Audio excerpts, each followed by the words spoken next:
विष्णुपादाय राधिकाय प्रियात्मने श्रीमद्भक्तिवेदान्तनारायण इति नामिने श्रीकृष्णलीलाकथाने सुधाक्षं औदार्यमाधुर्यगुणैश्च युक्तं वरं वरेण्यं पुरुषं महान्तं नारायणं त्वं शिरसा नमामि।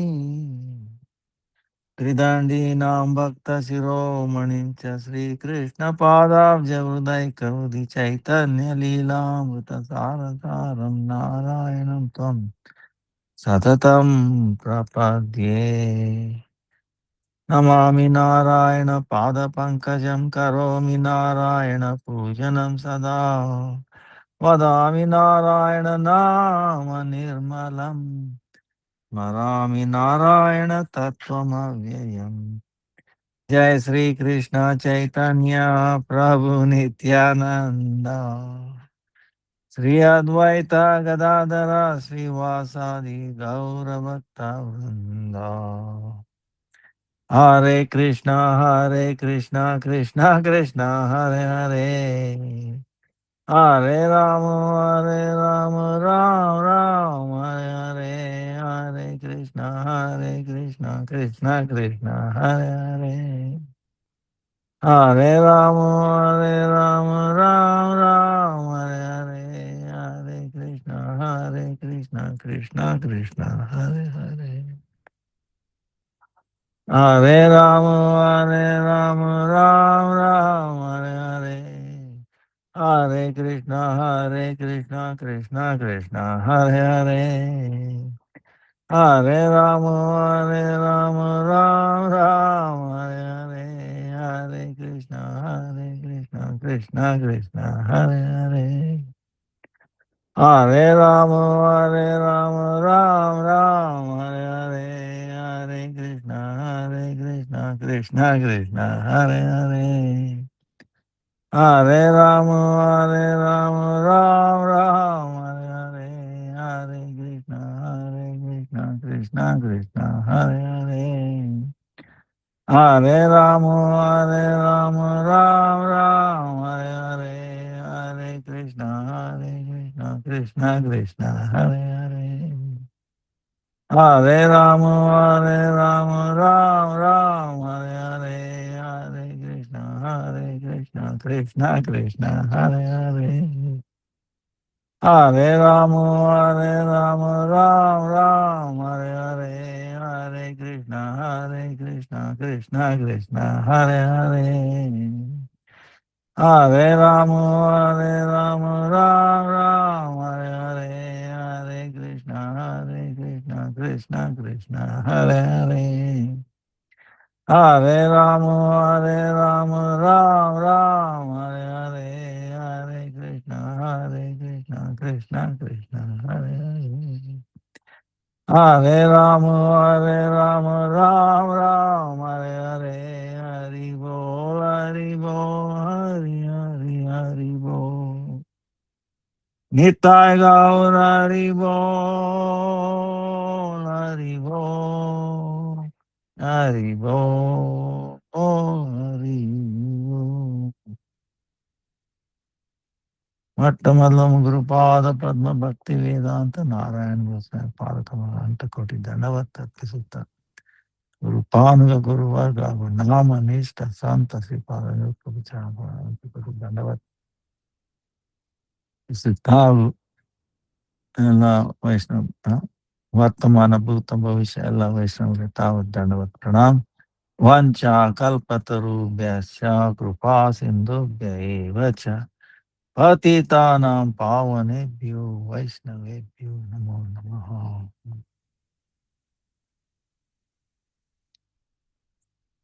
ಭಾಗವತಾಮೃತಂ ಅಲ್ಲಿ ಆ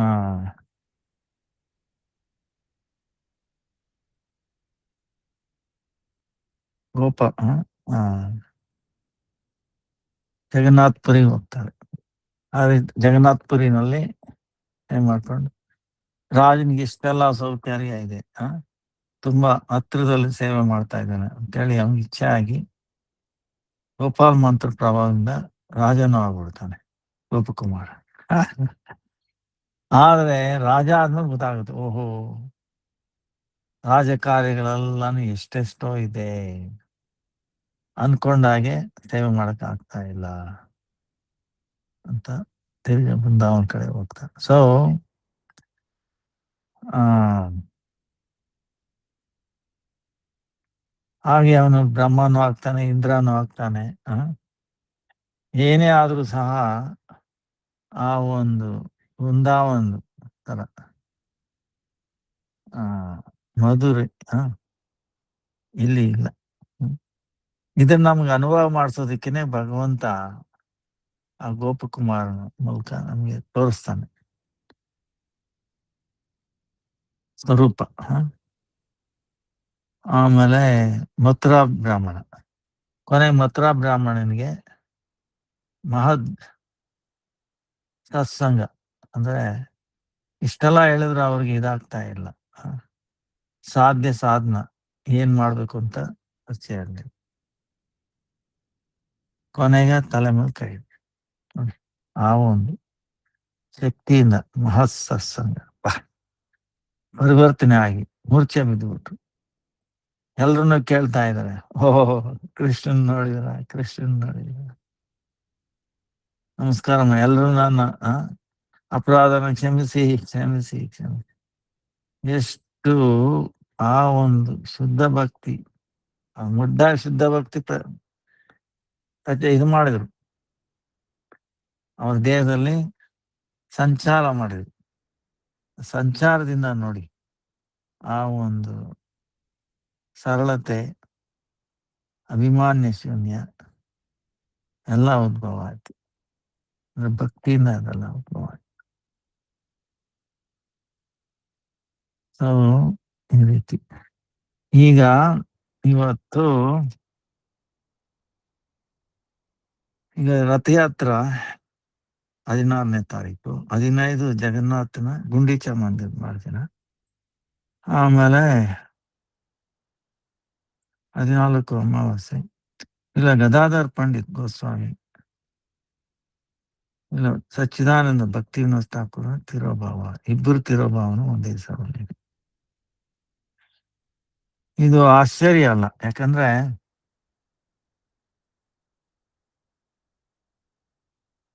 ಭಕ್ತಿ ವಿನೋದ್ ಠಾಕೂರ್ ನಾವು ಯಾವ ರೀತಿ ಪ್ರಾರ್ಥನೆ ಮಾಡ್ತೀವಿ?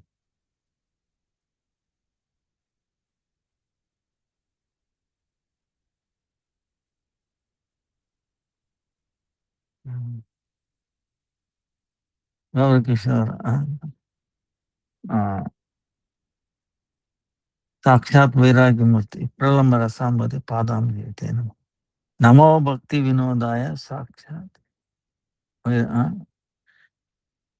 ನಮೋ ಭಕ್ತಿ ವಿನೋದಾಯ ಸಚ್ಚಿದಾನಂದನ ಗೌರ ಶಕ್ತಿ ಸ್ವರೂಪಾಯ ರೂಪಾನುಗವರಾಯತೆ.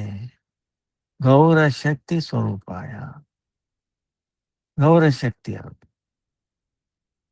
ಯಾಕಂದ್ರೆ ಆ ಸಮಯದಲ್ಲಿ ಅವ್ರು ಬರ್ಲಿಲ್ಲ ಅಂದ್ರೆ ಎಲ್ಲ ಭಕ್ತಿ ಗೌಡಿಯ ಸಂಪ್ರದಾಯದೇನೆ ಹಾಳಾಗೋಗ್ತು, ಯಾರಿಗೂ ಗೊತ್ತಾಗ್ತಾ ಇರ್ಲಿಲ್ಲ, ಅಷ್ಟು ಕೆಟ್ಟೋಗ್ಬಿಟ್ಟಿತ್ತು. ಗೌಡಿಯ ಏನಂದ್ರೆ ಯಾರಾದ್ರೂ ತೀರ್ಕೊಂಡ್ರೆ ಭಜನೆ ಕರ್ಕೊಂಡು ಹೋಗಕ್ಕೆ ಅಷ್ಟೇ, ಅಷ್ಟಕ್ಕೆ ಅವ್ರ ಲಾಯಕ್ ಅಂತ ತಿಳ್ಕೊಂಡ್ಬಿಟ್ಟಿದ್ರು. ಅಷ್ಟು ತತ್ವ ಎಲ್ಲ ಇದೆ ಪ್ರಪಂಚದಲ್ಲಿ. ಇದಕ್ಕಿನ್ನ ಗೌಡಿಯ ತತ್ವ ಸಮಾನ ಎಲ್ಲಿ ಯಾವ್ದ್ರಲ್ಲೂ ಬರಲ್ಲ, ಯಾವ ಸಂಪ್ರದಾಯದಲ್ಲೂ ಅಷ್ಟು ತತ್ವ ಇದೆ. ಆದ್ರೂ ಅವ್ರೆಷ್ಟು ಹಾಳು ಮಾಡ್ಕೊಂಡಿದ್ರಂದ್ರೆ 12, 13, 30 ಮೇಲೆ ಇತ್ತು ಅಪಸಿದ್ಧಾಂತ ಎಲ್ಲ ಏನೇನೋ ಉಟ್ಕೊಂಡು ಪತ್ತೆ ಇಲ್ದಿರ ಮಾಡ್ಬಿಟ್ಟಿದ್ರು. ಆದ್ರೆ ಭಕ್ತಿ ವಿನೋದ್ ಠಾಕೂರ್ ಬಂದು ಅದನ್ನ ಕಂಪ್ಲೀಟ್ ರಿವೈವ್ ಮಾಡಿ, ಭಕ್ತಿ ವಿನೋದ್ ಅಂತ ಸಾಧಾರಣ ಇವರಿಂದ ಸಾಧ್ಯ ಇಲ್ಲ. ಅದಕ್ಕೆ ಗೌರ ಶಕ್ತಿ ಸ್ವರೂಪ ಅಂದ್ರೆ ಗೌರ ಶಕ್ತಿ ಯಾರು? ಗದಾಧರ್ ಪಂಡಿತ್. ಕೃಷ್ಣನ ಶಕ್ತಿ ರಾಧಾರಾಣಿ, ಸೀತೆ ರಾಮನ ಶಕ್ತಿ, ಲಕ್ಷ್ಮಿ ವಿಷ್ಣುವಿನ ಶಕ್ತಿ. ಹಾಗೆ ಚೈತನ್ಯ ಮಹಾಪ್ರಭುಗಳ ಶಕ್ತಿ ಯಾರು? ಗದಾಧರ್ ಪಂಡಿತ್. ಹ. ಚೈತನ್ಯ ಮಹಾಪ್ರಭುನ ಆರಾಧನೆ ಮಾಡೋದು 2 ತರ. ಹ. ಒಂದು ಅರ್ಚನಾ ರೂಪದಲ್ಲಿ ನಾವು ಪೂಜೆ ಮಾಡಿದ್ರೆ ಅವರು ಗೌರ್ ನಾರಾಯಣ್, ಆಮೇಲೆ ವಿಷ್ಣುಪ್ರಿಯ. ವಿಷ್ಣುಪ್ರಿಯ, ಗೌರ ನಾರಾಯಣ್. ನೀವು ಸಂಕೀರ್ತನ ಮೂಲಕ ಆರಾಧನೆ ಮಾಡಿದ್ರೆ ಗೌರಂಗ ಮಹಾಪ್ರಭು, ಆಮೇಲೆ ಗದಾಧರ್ ಪಂಡಿತ್. ಹ? ಗೌರ್ ಗದಾಧರ್ ಅಂತೀವಿ. ಹ? ಗೌರ್ ಗದಾಧರ್ ಸಂಕೀರ್ತನ ಮೂಲಕ ಆರಾಧನೆ ಮಾಡಿದ್ರು ಗೌರ್ ಗದಾಧರ್. ಸೊ ಭಕ್ತಿವಿನೋದ್ ಠಾಕೂರ್ ಯಾರು? ಗೌರ ಶಕ್ತಿನೇ.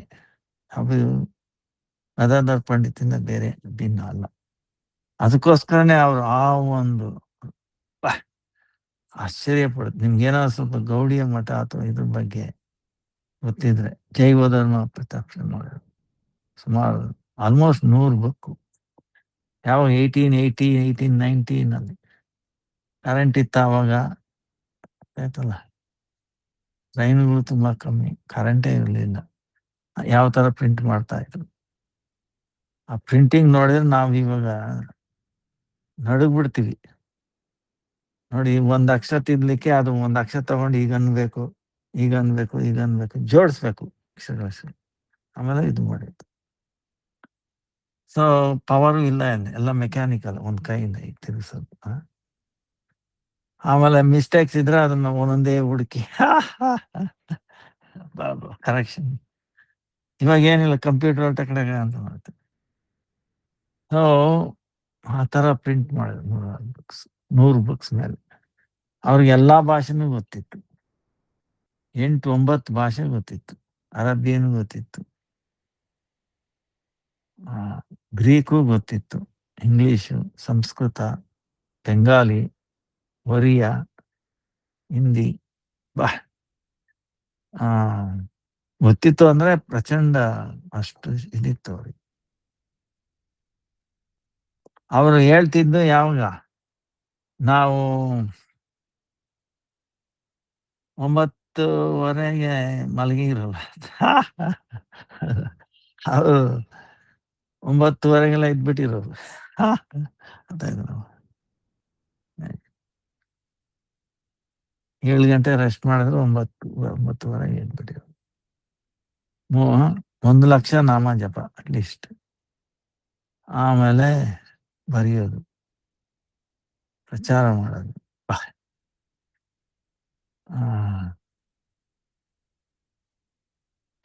ಸಾಧಾರಣ ಆ ವಯಸ್ಸಿನಲ್ಲಿ.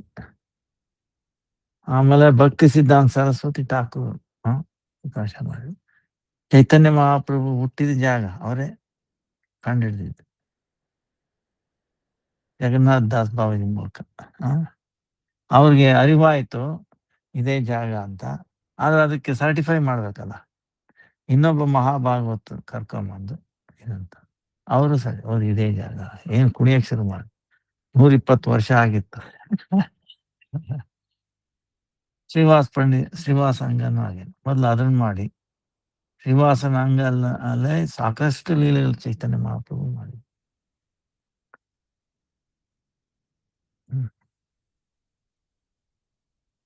ಸೊ ಅದನ್ನೆಲ್ಲ ಪ್ರಕಾಶ ಮಾಡಿದ್ರು.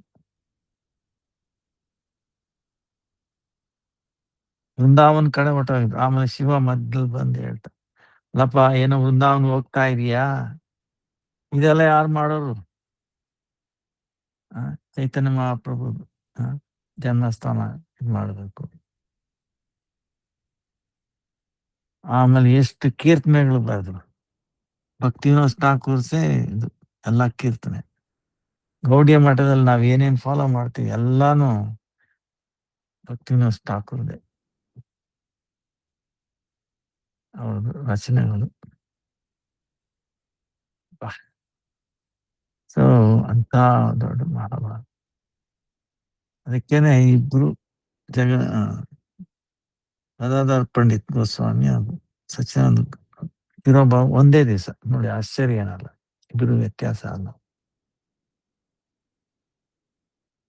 ಸೊ ಇವತ್ತು ಅವರ ಪ್ರಾರ್ಥನೆ ಮಾಡಿ ಕೃಪೆ ಪ್ರಾರ್ಥನೆ ಪಡ್ಕೊಳ್ಳೋಣ ಅಂತ. ನಮಗೆ ಒಂದಷ್ಟು ಭಕ್ತಿ ಸಂಚಾರ ಮಾಡಿ. ಆಮೇಲೆ 15 ಗುಂಡಿಚ ಮಂದಿರ ಮಾರ್ಜನ.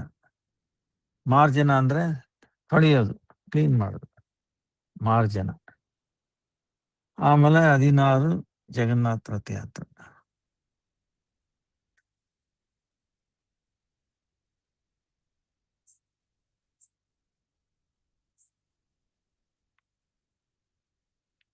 ಈಗ ಗುಂಡಿಚ ಮಂದಿರ ಮಾರ್ಜನ ಒಂದ್ ದಿವಸ ಮುಂಚೆ. ಇದು ತುಂಬಾ ಮುಖ್ಯ. ಸಾಧಕರಿಗೆ ರಥಯಾತ್ರೆಗಿಂತ ಜಾಸ್ತಿ ಮುಖ್ಯ ಈ ಗುಂಡಿಚ ಮಂದಿರ ಮಾರ್ಜನ. ಚೈತನ್ಯ ಮಹಾಪ್ರಭು ಯಾಗ್ ಮಾಡೋರು ಅಂದ್ರೆ ಅದನ್ನ ನಾವು ನೋಡ್ಬೇಕು. ಅವ್ರು ಏನ್ ನಮ್ಗೆ ಪಾಠ ಕಲಿಸಿಕೊರು. ಅವರು ಮೊದ್ಲು ಯಾಗ್ ಮಾಡೋರು? ಚೈತನ್ಯ ಮಹಾಪ್ರಭು ಬರಕ್ ಮುಂಚೆ ಯಾಗ್ ಮಾಡೋರು? ಮಹಾಪ್ರಭುಗಳು ಜಗನ್ನಾಥ್ ಪುರಿ ಹೋಗಕ್ ಮುಂಚೆ ಅಲ್ಲಿ ರಾಜನ ಸೇವಕರು ಗುಂಡೀಚ ಮಂದಿರ ಕ್ಲೀನ್ ಮಾಡ್ತಾ ಇದ್ರು.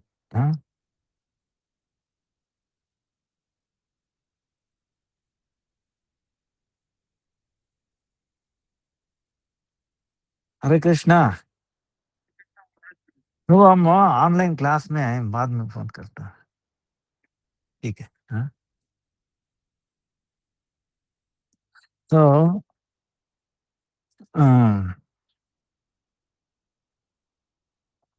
ಗುಂಡೀಚ ಮಂದಿರನ ಯಾರು ರಾಜ ಸೇವಕರೇ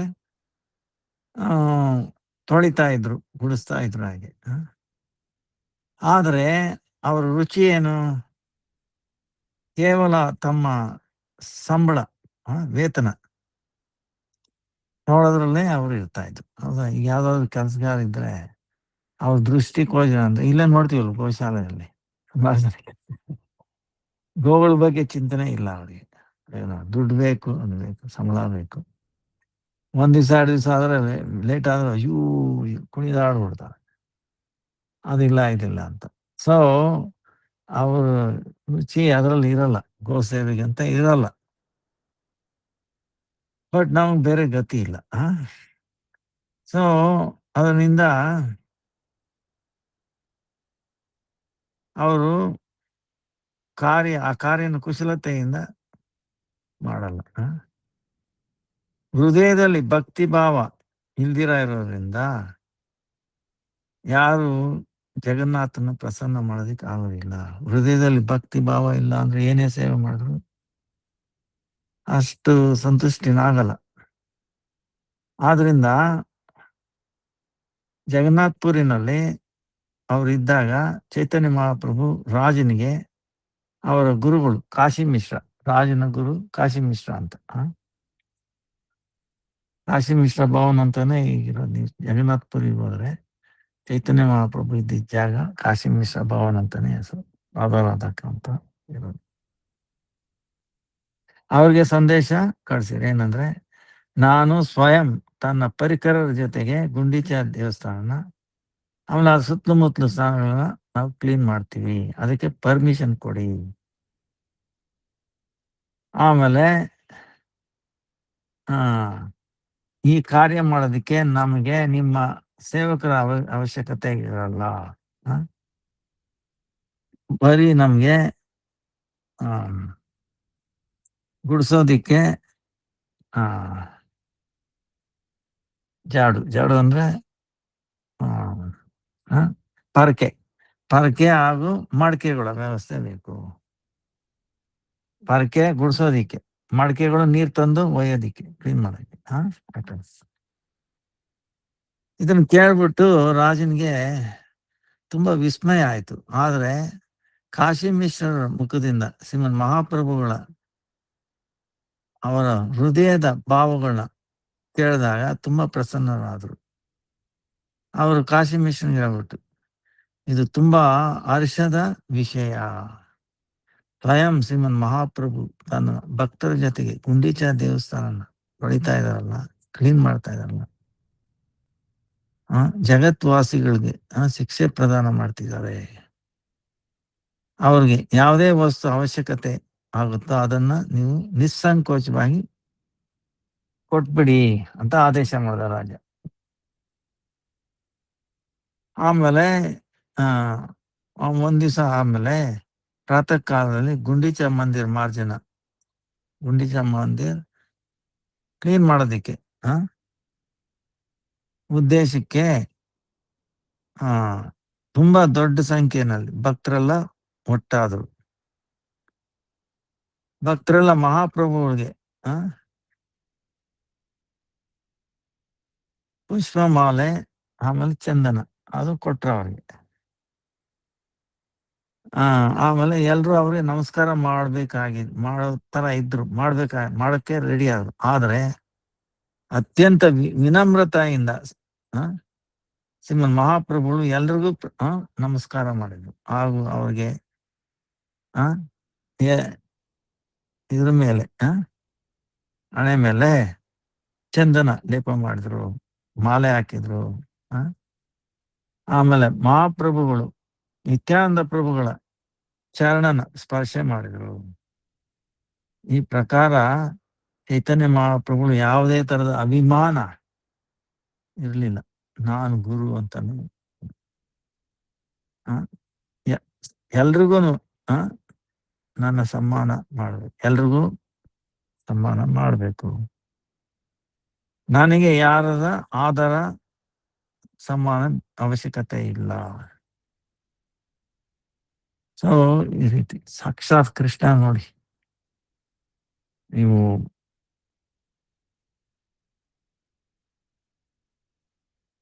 ಮಹಾಭಾರತದಲ್ಲಿ ನೋಡಿ, ಯುಧಿಷ್ಠಿರ ಮಹಾರಾಜ್ ಕೃಷ್ಣ ಕೇಳ್ತಾನೆ, ಅಯ್ಯೋ ನಾ ಏನ್ ಸೇವೆ, ಅಯ್ಯೋ ಸ್ವಾಮಿ ನೀವೆಲ್ಲಿ ಸೇವೆ ಮಾಡ, ಎಲ್ರು ನಿಮ್ ಪಾದ ತೊಳಿಬೇಕು,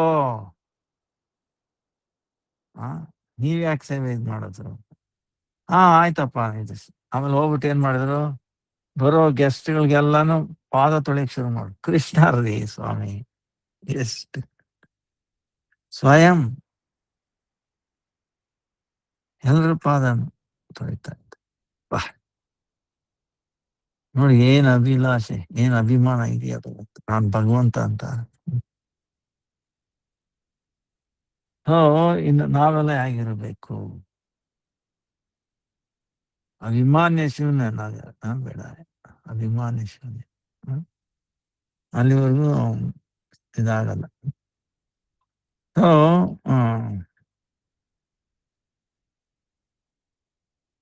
ಶ್ರೀಮನ್ ಮಹಾಪ್ರಭುಗಳ ಜೊತೆ ಹೋಗ್ತಿರೋ ಎಲ್ಲ ಭಕ್ತರು ಕೀರ್ತನೆ ಮಾಡುತ್ತಾ ಆಮೇಲೆ ಒಬ್ರು ಇನ್ನೊಬ್ರು ಪಾದನ ಸ್ಪರ್ಶ ಮಾಡ್ತಾ ಇದ್ರು.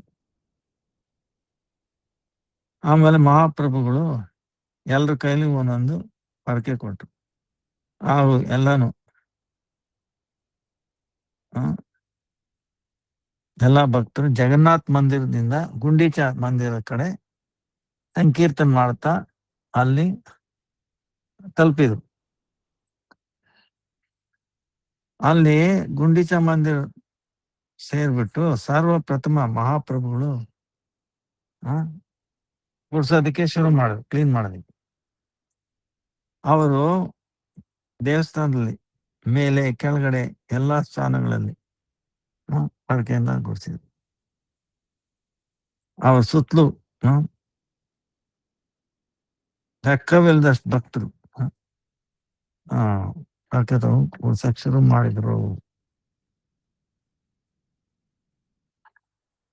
ಶ್ರೀಮನ್ ಮಹಾಪ್ರಭು ಸ್ವಯಂ ಭಗವಾನ್ ಕೃಷ್ಣ, ಆದ್ರೆ ಸ್ವಯಂ ದೇವಸ್ಥಾನದಲ್ಲಿ ಎಲ್ಲ ಕ್ಲೀನ್ ಮಾಡ್ತಾ ಇದ್ದಾರೆ.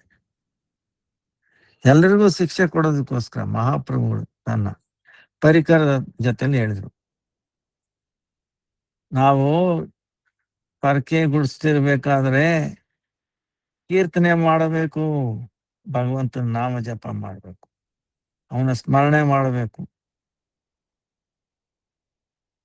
ಆಗ ಮಾಡಿದ್ರನೆ ನಮ್ಮ ಮೇಲೆ ಭಗವಂತನ ಜಗನ್ನಾಥನ ಕೃಪೆ ಆಗುತ್ತೆ. ನಾವು ಬರೀ ಕೇವಲ ಪರಕೆಯಿಂದ ಬೇರೆಯವ್ರ ತರ ನಾವು ಕೂಡಿಸಿ ಕ್ಲೀನ್ ಮಾಡಿದ್ರೆ, ಭಗವಂತನ ನಾಮಸ್ಮರಣೆ ಮಾಡಲಿಲ್ಲ ಅಂದ್ರೆ, ನಾವು ಮಾಡಿರೋ ಕಾರ್ಯ ಏನಾಗುತ್ತೆ? ಕೇವಲ ಕರ್ಮ ಆಗುತ್ತದೆ, ಭಕ್ತಿ ಆಗೋದಿಲ್ಲ. ಆದ್ರಿಂದ ನಿಮ್ಗೆ ಸುಕೃತಿ ಏನೋ ಸಿಗುತ್ತೆ, ಆದ್ರೆ ಭಗವದ್ಭಕ್ತಿನಲ್ಲಿ ಪ್ರವೇಶ ಆಗೋದಿಲ್ಲ ಅಂತ ಹೇಳ್ಬಿಟ್ಟು ಮಹಾಪ್ರಭು ಸ್ವಯಂ ಭಗವಂತನ ನಾಮಗಳನ್ನ ಜಪ ಮಾಡ್ತಾ ಬಂದ್ರು. ಆಮೇಲೆ ನೋಡ್ತಾ ನೋಡ್ತಾನೆ ಎಲ್ಲ ಭಕ್ತರು ಕೃಷ್ಣ ನಾಮ ಕೀರ್ತನೆ ಮಾಡಕ್ ಶುರು ಮಾಡಿದ್ರು. ಹಾಗೂ ತಮ್ಮ ತಮ್ಮ ಕಾರ್ಯನು ಮಾಡ್ತಾ ಬಂದ್ರು. ಹಾಗೇನೆ ನಾವು ಕೂಡ ನಮ್ಮ ಜೀವನದಲ್ಲಿ ಪ್ರತ್ಯೇಕ ಕಾರ್ಯ ಮಾಡೋ ಸಮಯದಲ್ಲಿ ಭಗವಂತನ ನಾಮಗಳನ್ನ ಕೀರ್ತನೆ ಮಾಡಿದ್ರೆ ನಮ್ಮ ಹೃದಯನೂ ಸ್ವಚ್ಛ ಆಗುತ್ತದೆ, ಹಾಗೂ ಶುದ್ಧ ಭಗವದ್ಭಕ್ತಿನಲ್ಲಿ ಪ್ರವೇಶ ಮಾಡಬಹುದು. ಶ್ರೀಮನ್ ಮಹಾಪ್ರಭು ಹಾಗೂ ಎಲ್ಲ ಭಕ್ತರು ಸರ್ವಪ್ರಥಮ ಈ ಪರಕೆಯಿಂದ ಗುಡಿಸ್ತಾ ತೃಣ ಕಂಕಣ ಭತ್ತ. ತೃಣ ಅಂದ್ರೆ ಹುಲ್ಲು, ಅದು ಶಾರ್ಪ್ ಆಗಿರುತ್ತೆ, ಹುಲ್ಲು ಚಿಕ್ಕದಾಗಿ. ಆಮೇಲೆ ಕಂಕಣ,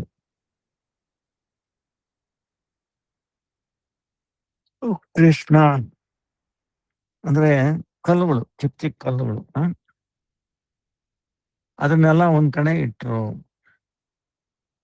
ಆಮೇಲೆ ಇಟ್ಟು ದೇವಸ್ಥಾನದ ಆಚೆ ಬಿಸಾಕಕ್ಕೆ ಮಹಾಪ್ರಭುಗಳು ಎಲ್ಲ ಭಕ್ತರ ಜೊತೆಗೆ ಹೇಳಿದ್ರು, ನಾನು ನೋಡಕ್ಕೆ ಇಚ್ಛೆ ಇದೆ. ಏನು? ನೀವು ಯಾರು ಹೆಚ್ಚಾಗಿ ಅಧಿಕ ಈ ಹುಲ್ಲು ಧೂಳು ಈ ಕಂಕಣ ಯಾರು ಜಾಸ್ತಿ ಕುಡಾಕಿದಿರೋ, ಕುಡಿಸ್ತಾ ಸಿಗುತ್ತಲ್ಲ, ಅದನ್ನೆಲ್ಲ ಒಂದ್ ಬಟ್ಟೆಲೆ ಹಾಕೊಂಡು ಕುಡ್ಸಾಕು ಕುಡಾಕು.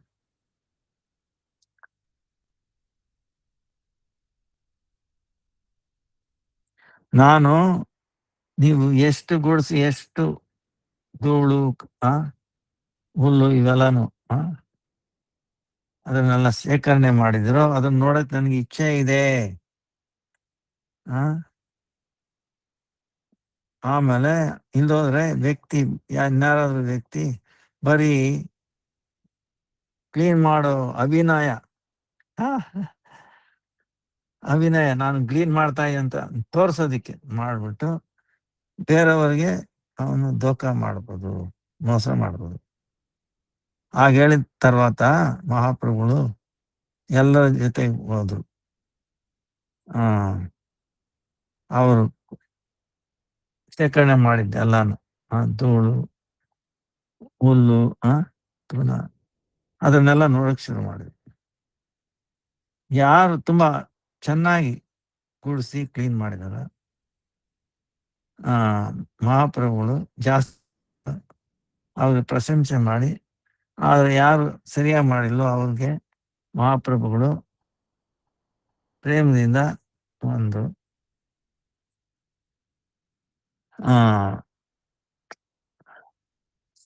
ಸ್ವಲ್ಪ ಬುದ್ಧಿವಾದ ಹೇಳಿದ್ರು.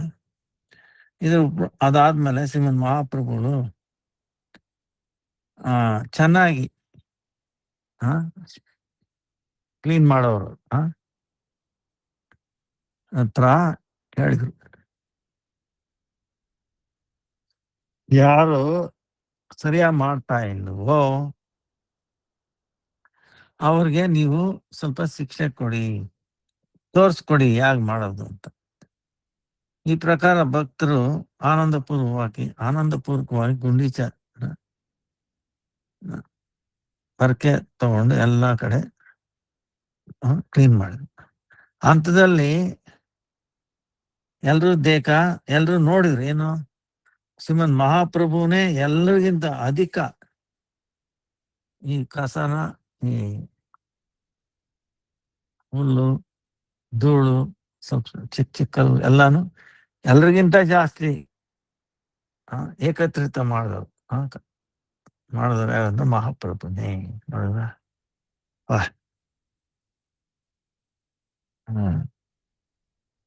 ಅವರು ಒಂದು ಸಾರಿ ಗುಡಿಸೋದ್ರಿಂದ ಸಂಪೂರ್ಣ ಮಾರ್ಗದಲ್ಲಿ ಅವರಿಗೆ ಸಂತುಷ್ಟರಾಗಲಿಲ್ಲ ಮಹಾಪ್ರಭುಗಳು.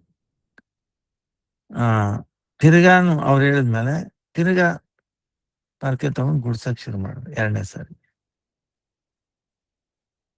ಸೊ 2ನೇ ಬಾರಿ ಆದ್ಮೇಲೆ ಸ್ವಲ್ಪ ಸಂತುಷ್ಟರಾದ್ರು ಮಹಾಪ್ರಭುಗಳು. ಆದ್ರೆ ಆದ್ರೂ ಇವಾಗ ಶ್ರೀ ಮಂದಿರದಲ್ಲಿ ಸೂಕ್ಷ್ಮ ಧೂಳು ಕಣ ಹಾಗೂ ಈ ದಾರದಿಂದ ಮೆತ್ಕೊಂಡಿರೋಂಥ ಅವೆಲ್ಲಾನು ಈ ಪರಕೆಯಿಂದ ತೆಗಿಯಕ್ಕಾಗಲ್ಲ. ಧೂಳನ್ನ ಪರಕೆಯಿಂದ ಯಾಕೆ ತೆಗಿತೀರ? ಹಾಗೂ ಅಂಟ್ಕೊಂಡಿರುತ್ತಲ್ಲ ದಾರದ ಥರ, ಅದು ತೆಗಿಯಕ್ಕಾಗಲ್ಲ. ಕೊನೆಗೆ ಏನಾಯ್ತು, 2 ಸಾರಿ ಕಸ ಗುಡಿಸಿದ್ಮೇಲೆ 100 ವ್ಯಕ್ತಿಗಳು, 100 ಅಂದ್ರೆ ಮಡಕೆ ತುಂಬಿರೋ ನೀರ್ನ ತಯಾರಿ ಮಾಡ್ಕೊಂಡು ನಿಂತಿದ್ರು. ಇದು ಯಾವಾಗ ಕುಡ್ಸೋದು ಮುಗಿಯುತ್ತೋ ಅಂತ ಅವರು ಪ್ರತೀಕ್ಷೆ ಮಾಡ್ತಾ ಇದ್ರು. ಮಹಾಪ್ರಭುಗಳು ನೀರ್ ತರಕ್ಕೆ ಆಜ್ಞೆ ಮಾಡಿದ್ರು. ತುರಂತ ಅವರು ಮಡಕೆಗಳೆಲ್ಲ ಪ್ರಭು ಹತ್ರ ಬಂದ್ರು ಮಹಾಪ್ರಭು ಹತ್ರ. ಹೀಗೆ ಲೆಕ್ಕವಿಲ್ಲದಷ್ಟು ಸರೋವರದಿಂದ ನೀರ್ ತರ್ತಾನೆ ಇದ್ದಾರೆ.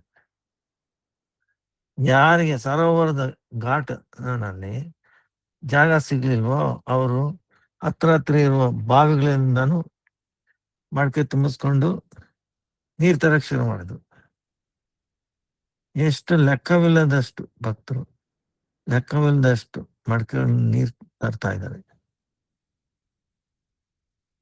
ಆಮೇಲೆ ಲೆಕ್ಕವಿಲ್ಲದಷ್ಟು ಜನ ಖಾಲಿ ಮಾಡಿರೋದು ಮಡಕೆ ತಗೊಂಡು ಹೋಗ್ತಾ ಇದ್ದಾರೆ ತಿರುಗಿ ತುಂಬಿಸ್ಕೊಂಡ್ ಬರೋದಕ್ಕೆ. ಹೀಗೆ ಎಲ್ರು ನೀರಿಂದ ತೊಳ್ತಾ ಇದ್ರು ಹಾಗೂ ಹರಿಧ್ವನಿನೂ ಮಾಡ್ತಾ ಇದ್ರು. ಕೃಷ್ಣ, ಅಲ್ಲಿ ಕೃಷ್ಣ ಅದ್ರ ಬಿಟ್ಟು ಇನ್ಯಾವ ಶಬ್ದನೂ ಕೇಳಿಸ್ತಾ ಇರಲಿಲ್ಲ. ಎಲ್ರು ಕೃಷ್ಣ ಕೃಷ್ಣ ಅನ್ಕೊಂಡು ಮಡಕೆನ ಪಾಸ್ ಮಾಡ್ತಾ ಇದ್ರು. ಕೃಷ್ಣ ಕೃಷ್ಣ ಅನ್ಕೊಂಡು ಇನ್ನೊಬ್ರ ಹತ್ರ ಮಡಕೆನ ಕೇಳ್ತಾ ಇದ್ರು. ಅಲ್ಲಿ ಈ ರೀತಿ ಕೃಷ್ಣನಾಮ ಅದು ಬಿಟ್ಟು ಇನ್ನೇನು ಶಬ್ದ ಕೇಳಿಸ್ತಾ ಇರ್ಲಿಲ್ಲ. ಈಗ ಯಾವ್ದೋ ಕಾರಣದಿಂದ ಮಡಕೆ ಹೊಡೆದೋದ್ರೆ ಅಲ್ಲಿ ಬೇರೆಯವರೆಲ್ಲ ಕೃಷ್ಣ ಕೃಷ್ಣ ಅಂತ ಧ್ವನಿ ಕೇಳ್ತಾ ಇದ್ರು. ಆಮೇಲೆ ಅತಿ ಶೀಘ್ರ ಇನ್ನೊಂದು ಹೊಸ ಮಡಕೆ ಪ್ರಬಂಧ ಮಾಡ್ತಾ ಇದ್ರು. ಈ ಪ್ರಕಾರ ಗುಂಡಿಚ ದೇವಸ್ಥಾನದ 4 ಕಡೆ ಎಲ್ಲ ನೀರಿನಿಂದ ತೊಳೆದಾಯ್ತು.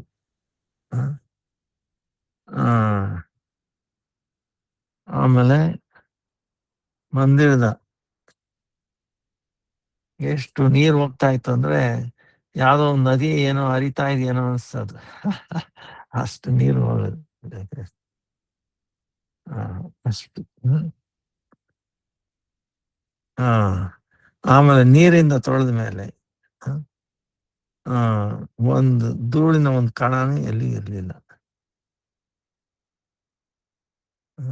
ಆಗ ಮಹಾಪ್ರಭು ನೋಡ್ತಾರೆ ಅಲ್ಲಲ್ಲಿ ಒಂಥರ ಚಿಕ್ಕ ದಾರ ತರ ಮೆತ್ಕೊಂಡಿರೋ ತರ ಇತ್ತು. ಸೊ ಅವರು ಮಹಾಪ್ರಭುಗಳು ಇದೆಂತದಂದ್ರೆ ಪರಕೆಯಿಂದನೂ ಹೋಗಲ್ಲ, ನೀರಿಂದನೂ ಹೋಗಲ್ಲ. ಸೊ ಅದನ್ನ ಅವರು ತಮ್ಮ ಉತ್ತರಿಯ ಮೇಲಿನ ವಸ್ತ್ರದಿಂದ ನಿಂತ್ಕೊಂಡು ಈ ಉಜ್ಜ ತೆಗೆದ್ರು. ಸೊ ಕೊನೆಗೆ ಈ ಪ್ರಕಾರ ಗುಂಡಿಚ ಮಂದಿರದಲ್ಲಿ ಮಹಾಪ್ರಭುಗಳ ಹೃದಯ ಸಮಾನ ಸ್ವಚ್ಛ ಹಾಗೂ ನಿರ್ಮಲವಾಯಿತು. ಸ್ವಚ್ಛ ಹಾಗೂ ನಿರ್ಮಲ ದೇವಸ್ಥಾನ. ಜಗದ್ಗುರು ಶ್ರೀಮನ್ ಮಹಾಪ್ರಭು ಈ ಗುಂಡೀಚ ಮಂದಿರ ಮಾರ್ಜಿನ ಲೀಲೆಯಿಂದ ಏನ್ ಶಿಕ್ಷೆ ಕೊಡ್ತಾ ಇದ್ದಾರೆ? ಯಾರಾದ್ರೂ ಸೌಭಾಗ್ಯವಾನ್ ಜೀವ ಕೃಷ್ಣನ ತಮ್ಮ ಹೃದಯ ರೂಪಿ ಸಿಂಹಾಸನದ ಮೇಲೆ ವಿರಾಜಮಾನ ಮಾಡಕ್ಕೆ ಇಚ್ಛೆ ಇದ್ದರೆ ಪ್ರಥಮ ಏನ್ ಮಾಡ್ಬೇಕು? ತಮ್ಮ ಹೃದಯದ ಅಲ್ಲಿರುವ ಮಲನ ಅಂದ್ರೆ ಕಸನ ತೊಳೆದು ಸ್ವಚ್ಛ ಮಾಡಬೇಕು.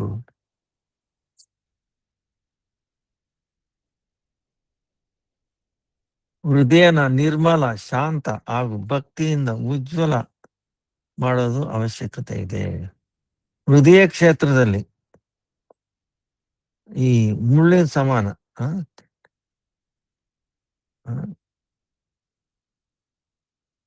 ಮುಳ್ಳಿನ ಸಮಾನ ಸಣ್ಣ ಸಣ್ಣ ಹುಲ್ಲು, ಧೂಳು ಹಾಗೂ ಕಂಕಣಾದಿ ರೂಪ ಅನರ್ಥ ಸ್ವಲ್ಪ ಮಾತ್ರದಲ್ಲಿ ಇದ್ರೆ ಸಹ ಪರಮ ಸೇವೆ ಭಗವಾನ್ ಅಲ್ಲಿ ಇಳ್ಕೊಡಲ್ಲ.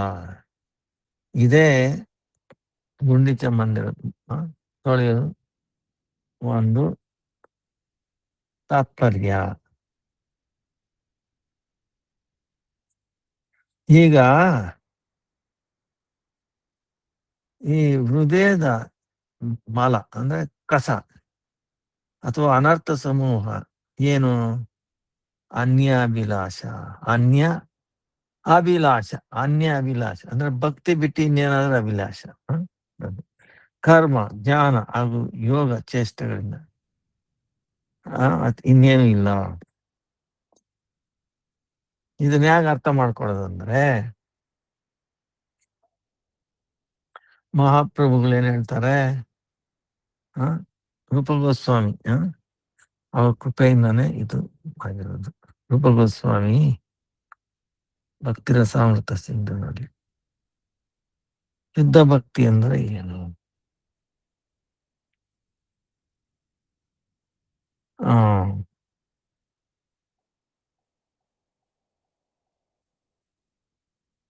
ಸುಮಾರು ಜನ ಶುದ್ಧ ಭಕ್ತಿಗೆ ಡೆಫಿನೇಷನ್ ಕೊಟ್ಟಿದ್ದಾರೆ. ಏನಂದ್ರೆ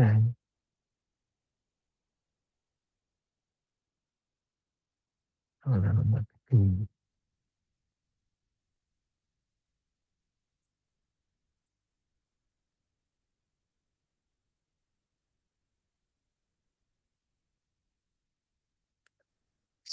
ಪರಾನು ರಕ್ತಿರೀಶ್ವರೇ, ಈಶ್ವರನಲ್ಲಿ ಪರಾನು ರಕ್ತಿ ಅದೇ ಭಕ್ತಿ. ಪರಾನುರಕ್ತಿ ಈಶ್ವರ ಅನುರಕ್ತಿ ಅನುರಾಗ, ಭಗವಂತನಲ್ಲಿ ಅನುರಾಗನೇ ಅಂತ. ಅನ್ಯ ಅಭಿಲಾಷಿತ ಶೂನ್ಯ ಜ್ಞಾನ ಕರ್ಮಾದಿ ಅನಾವೃತ ಅನುಕೂಲೇನ ಕೃಷ್ಣಾನುಶೀಲನ ಭಕ್ತಿರುತ್ತಮ. ಅಂದ್ರೆ ಕೃಷ್ಣನಿಗೆ ಸುಖಿ ಮಾಡೋ ಇಚ್ಛೆ ಬಿಟ್ಟು ಸಮಸ್ತ ಪ್ರಕಾರದ ಅಭಿಲಾಷೆ ರಹಿತ ಕೃಷ್ಣನ ಸಂತುಷ್ಟಿ ಆಗಬೇಕು, ಅವನು ಸಂತೋಷವಾಗಿರಬೇಕು, ಅವನ ಸಂತೋಷಕ್ಕೆ ಮಾಡಬೇಕು. ಆ ಒಂದು ಸ್ಪೃಹ ಅದು ಬಿಟ್ಟು ಸಮಸ್ತ ಪ್ರಕಾರದ ಅಭಿಲಾಷೆಗಳಿಂದ ರಹಿತ, ಜ್ಞಾನ ಕರ್ಮಾದಿಗಳ ದ್ವಾರ ಅನಾವೃತ, ಏಕಮಾತ್ರ ಶ್ರೀಕೃಷ್ಣನ ಪ್ರೀತಿಗೋಸ್ಕರನೇ ಕಾಯಿಕ ಮಾನಸಿಕ ಹಾಗೂ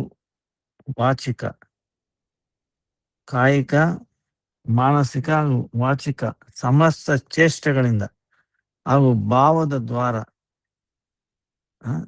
ತೈಲ ಅಂದ್ರೆ ಎಣ್ಣೆ ಭಗವತ್ ಶ್ರೀ ಅವಿಚ್ಛಿನ್ನ ಗತಿನಲ್ಲಿ ಯಾರು ಕೃಷ್ಣನ ಅನುಶೀಲನೆಗೆ ಅರ್ಥಾತ್ ಕೃಷ್ಣನಿಗೆ ಸೇವೆ ಮಾಡ್ತಾರೋ ಆ ಸಮಸ್ತ ಚೇಷ್ಟೆಗಳಿಗೆ ಅದೆಲ್ಲ ಸೇರಿ ಉತ್ತಮ ಭಕ್ತಿ ಅಂತ ಹೇಳ್ತಾರೆ. ನೀವು ಒಂದ್ ಎಣ್ಣೆ ತಗೊಂಡು ಒಂದ್ ಬಾಟ್ಲಲ್ಲೋ ಒಂದ್ ಸುರಿಯಕ್ ಹೋದ್ರೆ ಅದು ಒಂದೇ ದಾರಿಯಲ್ಲಿ ಬೀಳುತ್ತಲ್ಲ. ಇನ್ ಸ್ವಲ್ಪ ಬೀಳೋದು, ಆಮೇಲೆ ಬೀಳೋದು ಇಲ್ವಲ್ಲ, ಒಂದೇ ದಾರಿನಲ್ಲಿ ಅದು ಎಣ್ಣೆ. ಆ ರೀತಿ ಇದು ಇದರಲ್ಲಿ ಬ್ರೇಕ್ ಇರಬಾರ್ದು. ಅನ್ಯಾಭಿಲಾಷಿತ ಅಂದ್ರೆ ನಾನು ಬೆಳಿಗ್ಗೆ ಭಗವಂತನಿಗೆ ಸ್ವಲ್ಪ ಸೇವೆ ಮಾಡ್ತೀನಿ ಆಮೇಲೆ ಸ್ವಲ್ಪ ನಾನೇ ನನ್ ನೋಡ್ಕೊಳ್ತೀನಿ ಅಂದ್ರೆ ಆಗಲ್ಲ. ಸಿದ್ಧ ಭಕ್ತಿ ಆಗಲ್ಲ. ನಿರಂತರವಾಗಿ ನಾನ್ ಸ್ಟಾಪ್, ಇನ್ಯಾವುದು ಅಭಿಲಾಷೆ. ಜ್ಞಾನ ಶೂನ್ಯ ಕರ್ಮ, ಇನ್ನು ಅನಾವೃತರಾಗಿರಬಾರದು.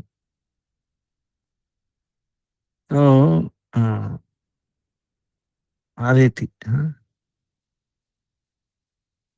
ಆಮೇಲೆ ಸರ್ವೋಪಾಧಿ ವಿನಿರ್ಮುಕ್ತಂ ತತ್ಪರತ್ವೇನ ನಿರ್ಮಲಂ ಋಷಿಕೇಶ ಸೇವನಂ ಭಕ್ತಿರುಚ್ಯತೆ.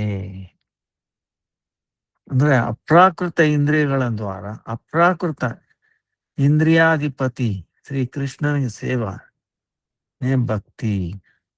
ಅಂತ ಭಕ್ತಿ ಔಪಾಧಿಕ ಅರ್ಥಾತ್ ದೇಹ ಹಾಗೂ ಮನೋಧರ್ಮದ ವ್ಯವಧಾನದಲ್ಲಿ ದಿಂದ ರಹಿತ ಕೃಷ್ಣನ ಪ್ರೀತಿಗೋಸ್ಕರನೇ ಅಖಿಲ ಚೇಷ್ಟಾಯುಕ್ತ ಹಾಗೂ ನಿರ್ಮಲ ಅರ್ಥಾತ್ ಜ್ಞಾನ ಕರ್ಮ ರೂಪ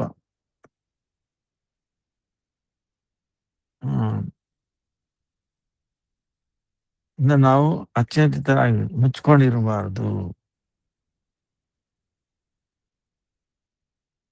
ಭಕ್ತಿರೈವೈನಂ ನಯತಿ ಭಕ್ತಿರೈವೈನಂ ದರ್ಶಯತಿ ಭಕ್ತಿ ವಶ ಪುರುಷ ಭಕ್ತಿರೇವ ಭೂಯಸಿ. ಇದು ಮಾಧ್ವಾಚಾರ್ಯ ಹೇಳೋದು. ಭಕ್ತಿನೇ ಜೀವಿನ ಭಗವಂತನ ಹತ್ರ ಕರ್ಕೊಂಡು ಹೋಗೋದು. ಭಕ್ತಿರೈವೈನಂ ನಯತಿ, ಭಕ್ತಿನೇ ಭಗವಂತನ ಹತ್ರ ಕರ್ಕೊಂಡು ಹೋಗೋದು. ಭಕ್ತಿನೇ ಜೀವಿಗಳಿಗೆ ಭಗವದ್ ದರ್ಶನ ಮಾಡಿಸೋದು. ಪರಮ ಪುರುಷ ಭಗವಾನ್ ಏಕಮಾತ್ರ ಭಕ್ತಿಗೆ ಆಧೀನ. ಪರಮ ಪುರುಷ ಭಕ್ತಿಗೆ ಆಧೀನ. ಭಕ್ತಿನೇ ಸರ್ವಶ್ರೇಷ್ಠ ಅಂತ ಹೇಳ್ತಾರೆ. ನೀವ್ ಹೇಳ್ಬೋದು ಇದೇನ್ರಿ ಇದ್ಯಾಗೆ ಅಂತ. ಈಗ ಭಗವಂತನ ಬಿಟ್ಟು ಅದಕ್ಕಿಂತ ದೊಡ್ಡ ಶ್ರೇಷ್ಠವಾದ ವಸ್ತು ಇದೆಯಾ? ಇಲ್ವಲ್ಲ. ಅವನ್ ಪಡ್ಕೊಳಕ್ಕೆ ನೀವೇನ್ ಮಾಡಬೇಕು? ಅದಕ್ಕೇನೆ ಭಕ್ತಿ ಮೂಲಕನೇ, ಭಕ್ತಿಗೆ ಅವನು ನಮ್ಗೆ ದರ್ಶನ ಆಗೋದು. ಭಕ್ತಿ ಇಲ್ದಿರ ಭಗವಂತನ ದರ್ಶನ ಆಗಲ್ಲ. ಭಕ್ತಿನೇ ಜೀವಿಗಳನ್ನ ಭಗವಂತ ಹತ್ರ ಕರ್ಕೊಂಡು ಹೋಗುತ್ತೆ. ಅವನು ಪರಮ ಪುರುಷ ಭಗವಂತ ಭಕ್ತಿಗೆ ಮಾತ್ರನೇ ಆಧೀನ. ಭಕ್ತಿ ಇಲ್ಲ ಅಂದ್ರೆ ಪರಾಧೀನ ಆಗ್ಬಿಡ್ತಿ, ಅಂದ್ರೆ ನೋವು ಬರುತ್ತೆ. ಗೊತ್ತಾಯ್ತಲ್ಲ. ಓಂ ಅಮೃತ ರೂಪಾಯ ಚ ಭಕ್ತಿ ಅಮೃತ ಸ್ವರೂಪ. ನಾವು ಅಮೃತ ಅಂದ್ರೆ ಇದೇನೋ ಇದು ಇಂದ್ರ ಅವರೆಲ್ಲ ಕುಡಿತಾರಲ್ಲ, ಅದು ಅಮೃತ. ಅದು ವಿಷ, ಅದು ಭಕ್ತಿ, ಅದು ಇದಲ್ಲ, ಅಮೃತ ಅಲ್ಲ. ಅಮೃತ ಅಂದ್ರೆ ಭಕ್ತಿ. ನೀವ್ ಹೇಳ್ಬೋದು ಏನ್ರಿ ಈಗ ಹೇಳ್ತೀರಾ ಅಂತ. ಈಗ ಆ ಅಮೃತ ಕೊಟ್ಟು ಅವ್ರಿಗೆ ಎಷ್ಟು ದೀರ್ಘಾಯು ಇರುತ್ತೆ, ಎಷ್ಟು ವರ್ಷ?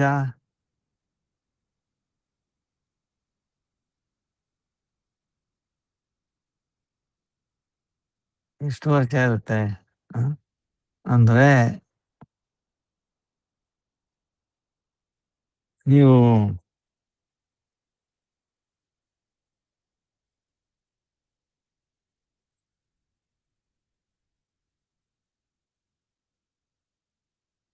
ಒಂದು ಮನ್ವಂತರ ಸಮಾನ. ಮನ್ವಂತರ ಇದ್ದಾನೆ ಇಂದ್ರನ ಅವನ ಇರೋದು. ಬ್ರಹ್ಮನ ಒಂದು ದಿವಸದಲ್ಲಿ 14 ಇಂದ್ರಗಳು ಬಂದು ಹೋಗ್ತಾರೆ. 14 ಮನ್ವಂತರ. ಒಂದೊಂದು ಮನ್ವಂತರನೇ ಸುಮಾರು 71 ಚತುರ್ಯುಗ ಸಮಾನ. 60, 70 ಚತುರ್ಯುಗ ಸಮಾನ. ಸೊ ಹ್ಮ್.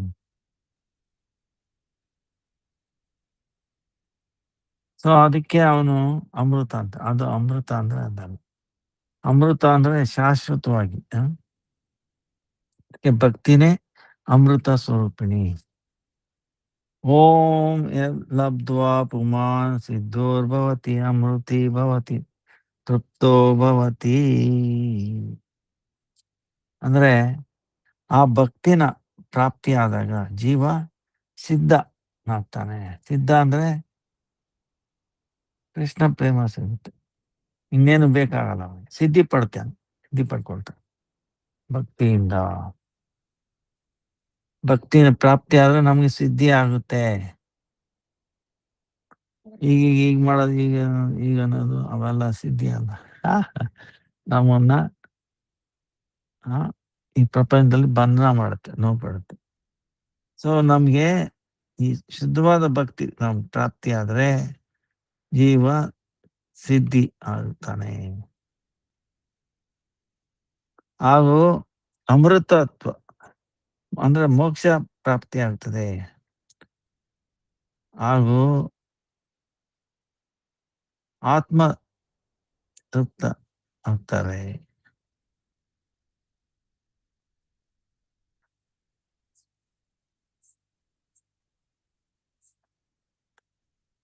ಆತ್ಮ ತೃಪ್ತಿ ಆಗ್ತಾರೆ. ಅಂದ್ರೆ ಭಕ್ತಿ ಪಡೆದಾಗಲೇ ನಮ್ಗೆ ಆತ್ಮ ತೃಪ್ತಿ ಆಗೋದು. ಓಂ ಯತ್ ಲಬ್ಧ್ವಾ ಓಂ ಯತ್ ಪ್ರಾಪ್ಯ ನ ಕಿಂಚಿತ್ ವಾಂಛತಿ ನ ಶೋಚತಿ ನ ದ್ವೇಷ್ಟಿ ನ ರಮತೆ ನೋಸ್ತಾಯಿ ಭವತಿ. ಅಂದ್ರೆ ಭಕ್ತಿ ಪ್ರಾಪ್ತಿ ಆದ್ಮೇಲೆ ವಿಷಯ ವಾಸನ ಅರ್ಥ ಆಗ್ತಾ. ವಿಷಯ ವಾಸನ ಅಂದ್ರೆ ಈ ಲೌಕಿಕ ಜಗತ್ತ ಇರೋ ವಿಷಯಗಳ ಬಗ್ಗೆ ಅದು ಇಚ್ಛೆ, ಅದನ್ನ ಪಡ್ಕೊಳ್ಬೇಕು ಅನ್ನೋ ಇಚ್ಛೆ, ಶೋಕ, ದ್ವೇಷ ಹಾಗೂ ಭಗವದ್ ವಿಮುಖ ಕರ್ಮ. ಇದರಲ್ಲಿ ಜೀವಿಗೆ ಉತ್ಸಾಹ ಇರೋದಿಲ್ಲ. ನಾವು ಭಕ್ತಿ ಪ್ರಾಪ್ತಿ ಆದ್ಮೇಲೆ ವಿಷಯ ವಾಸನ, ವಿಷಯದ ಬಗ್ಗೆ ಇಚ್ಛೆಗಳಿರಲ್ಲ. ಶೋಕ, ದ್ವೇಷ ಹಾಗೂ ಭಗವದ್ವಿಮುಖ ಕರ್ಮಗಳು ಅದೆಲ್ಲ ಮಾಡೋದಕ್ಕೆ ಉತ್ಸಾಹ ಇರೋದಿಲ್ಲ. ಸೊ ಈ ರೀತಿ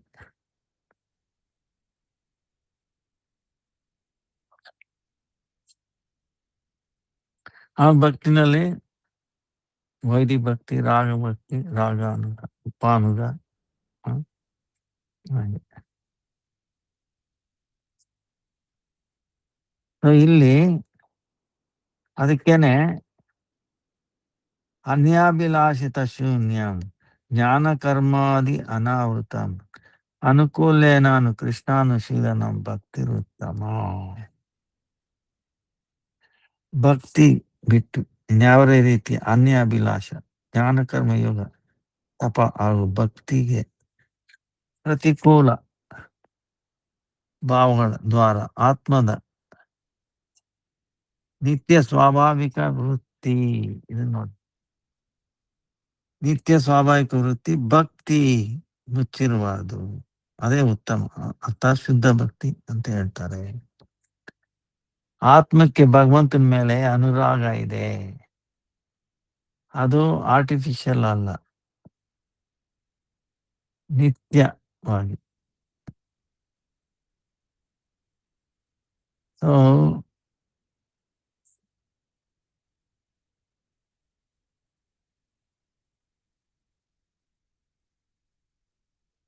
ಸೊ ಶುದ್ಧ ಸತ್ವ ಮಾಯ ಭಕ್ತಿ ಬಿಟ್ಟು ಹೃದಯದಲ್ಲಿ ಶ್ರೀಕೃಷ್ಣನ ಆವಿರ್ಭಾವ ಆಗಕ್ಕೆ ಸಾಧ್ಯವಿಲ್ಲ. ಸೊ ಅನ್ಯಾಭಿಲಾಷ ಅಂದ್ರೆ ಏನು? ಎಲ್ಲಿವರೆಗೂ ನಾವು ಈ ಜಗತ್ತಿನಲ್ಲಿ ಇರ್ತೀವೋ ಕೇವಲ ತಮ್ಮ ಇಂದ್ರಿಯ ತೃಪ್ತಿನಲ್ಲೇ ನಾವು ರಥ ಮುಳುಗಿರ್ತೀವಿ. ಈ ಪ್ರಕಾರದ ಅಭಿಲಾಷನೆ ಅನ್ಯ ಅಭಿಲಾಷ ಅಂತ ಹೇಳ್ಬೋದು. ಹಾಗೂ ಇದು ಇದು ಯಾವುದಕ್ಕೆ ಲೆಕ್ಕ ಕಾಂಟಯುಕ್ತ ಅಂದ್ರೆ ಮುಳ್ಳಿರೋ ತರ ತೃಣದ ಸಮಾನ ಆಗುತ್ತೆ. ಹೇಗೆ ಅಂದ್ರೆ ಶುದ್ಧ ಜೀವಿಯ ಸುಕೋಮಲ ಹೃದಯ ವೃತ್ತಿ ಕೇವಲ ಭಕ್ತಿನ ಅದು ಚುಚ್ಚುತ್ತೆ. ಈಗ ತೃಣ ನೀವು ಪಟ್ಟೆ ಮಾಡಿದ್ರೆ ಅದಕ್ಕೆ ಚುಪ್ ಆಗಿರಲ್ವಾ, ಸ್ವಲ್ಪ ಹಾಕಿ ಚುಚ್ಚಿದ್ರೆ ಸ್ವಲ್ಪ ನೋವಾಗುತ್ತೆ, ಗೊತ್ತಾಯ್ತಲ್ಲ, ರಕ್ತನೂ ಬರ್ಬೋದು. ಅದು ಅಂದ್ರೆ ಯಾವ ಥರದಂದ್ರೆ ಈ ಈ ಭೋಗಲ್ ಇದು ನಮ್ಮ ಇಂದ್ರಿಯ ತರ್ಪಣದಲ್ಲೇ ಇರ್ತೀವಿ ಅಂದ್ರೆ ಆ ಜೀವಮಾನದಲ್ಲ, ಅದಕ್ಕೆ ಅನ್ಯಾಭಿಲಾಷೆ. ಅಂದ್ರೆ ಕೃಷ್ಣನ ಇಂದ್ರಿಯಗಳನ್ನ ತೃಪ್ತಿ ಮಾಡಕ್ಕಲ್ಲ, ನಮ್ಮ ಇಂದ್ರಿಯ ತೃಪ್ತಿ ಮಾಡೋದು. ಆ, ಅದಕ್ಕೆ ಅನ್ಯಾಭಿಲಾಷ ಅಂತ ಹೇಳ್ತೀವಿ. ಇದು ಯಾವ ಇರುತ್ತೆ, ಮುಳ್ಳಿರೋ ತರ, ಆ, ಹುಲ್ಲು. ಶುದ್ಧ ಜೀವಿಯ ಸುಕೋಮಲ ಹೃದಯ ವೃತ್ತಿ ಕೇವಲ ಭಕ್ತಿನ ಅದು ಚುಚ್ಚುತ್ತೆ. ಹಾಗೂ ಕರ್ಮಚೇಷ್ಟ ಅಂದ್ರೆ ಯಾಗ ಯಜ್ಞ ದಾನ ತಪಸ್ಯಾದಿ ಆ, ದ್ವಾರದಿಂದ ನಾನು ಸ್ವರ್ಗಗಳಲ್ಲಿ ಉಚ್ಚಲೋಕದಲ್ಲಿ ಸುಖ ಹಾಗೂ ಈಗ ಈ ಜಗತ್ತಿನಲ್ಲಿ ಸುಖ ಭೋಗ ಮಾಡ್ತೀನಿ. ಆ ಥರ ವಾಸನಾಮಯಿ ಚೇಷ್ಟೆ ಏನಂದ್ರೆ ಧೂಳಿನ ಸಮಾನ. ಹ್ಮ್. ಕರ್ಮಚೇಷ್ಟ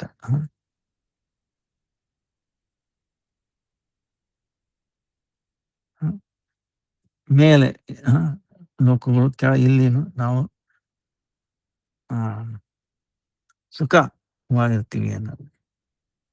ಈ ಕರ್ಮರೂಪಿಯ ಭವಂಡರಲ್ಲಿ ವಾಸನಾ ರೂಪ ಧೂಳಿನ ದ್ವಾರ ನಮ್ಮನ್ನ ಸ್ವಚ್ಛ ಹಾಗೂ ನಿರ್ಮಲ ಹೃದಯದಲ್ಲಿ ದರ್ಪಣ ಅಂದ್ರೆ ಕನ್ನಡಿನ ತುಂಬ ಮುಚ್ಕೊಂಡ್ಬಿಡುತ್ತೆ. ಈಗ ಕನ್ನಡಿ ಮೇಲೆ ಡಸ್ಟ್ ಇದ್ದ ಸರಿಯಾಗಿ ಕಾಣುತ್ತಾ, ಹಾಗೆ ಹೃದಯ ರೂಪಿ ದರ್ಪಣದಲ್ಲಿ ಸತ್ತಾಗ ಅಸತ್ ಕರ್ಮಗಳ ವಾಸನಾರೂಪ ಅಸಂಖ್ಯ ಧೂಳಿಕಣ ಅರಿವಿಮುಖ ಜೀವಿಗಳ ಹೃದಯನ ಜನ್ಮ ಜನ್ಮಾಂತರದವರೆಗೂ ಮಲಿನ ಮಾಡುತ್ತೆ. ಅದಕ್ಕೇನೆ ಅವ್ರಿಗೆ ಈ ಕರ್ಮದ ಇಚ್ಛೆಗಳು ವಾಸನೆಗಳು ದೂರ ಆಗೋದಿಲ್ಲ. ಅರಿವಿಮುಖ ಜೀವ ಅವನು ಈ ತರ ಯೋಚನೆ ಮಾಡ್ತಾನೆ, ಕರ್ಮದ ದ್ವಾರದಿಂದಲೇ ಕರ್ಮ ಫಲ ಅದನ್ನ ಕಟ್ ಮಾಡ್ಬೋದು. ಆದ್ರೆ ಇವೆಲ್ಲಾನು ಭ್ರಾಂತ. ಇದ್ರ ದ್ವಾರ ಏನಂತೆ, ಜೀವ ತನ್ನ ಸ್ವರೂಪದಿಂದ ವಂಚಿತನಾಗ್ತಾನೆ. ಯಾಕಂದ್ರೆ ಈಗ ಬೆಂಕಿ ಇದೆ, ಅದನ್ನ ನಾವು ತುಪ್ಪದಿಂದಾನೇ ಹಾಕಿ ಅದನ್ನ ಶಮನ ಮಾಡ್ತೀನಿ ಅಂದ್ರೆ ಆಗುತ್ತಾ? ನೀವು ತುಪ್ಪ ಹಾಕಿದಷ್ಟು ಅದು ಜಾಸ್ತಿ ಉರಿಯುತ್ತೆ, ಬರ್ಬೋದು ತುಪ್ಪದಿಂದ. ಸೊ ಹಾಗೇನೆ ಕರ್ಮದಿಂದಾನೇ ಕರ್ಮ ವಾಸನೆಗಳನ್ನ ದೂರ ಮಾಡ್ತೀನಿ ಅಂದ್ರೆ ಆಗೋದಿಲ್ಲ.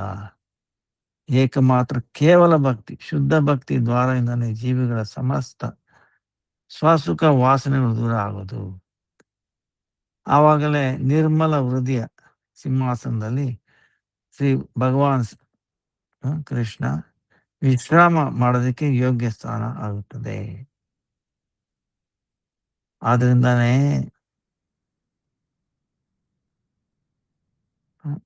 ಭಕ್ತ ಕವಿ ಶ್ರೀಲ ಭಕ್ತಿ ನರೋತ್ತಮ್ ದಾಸ್ ಠಾಕೂರ್ ಹೇಳ್ತಾರೆ,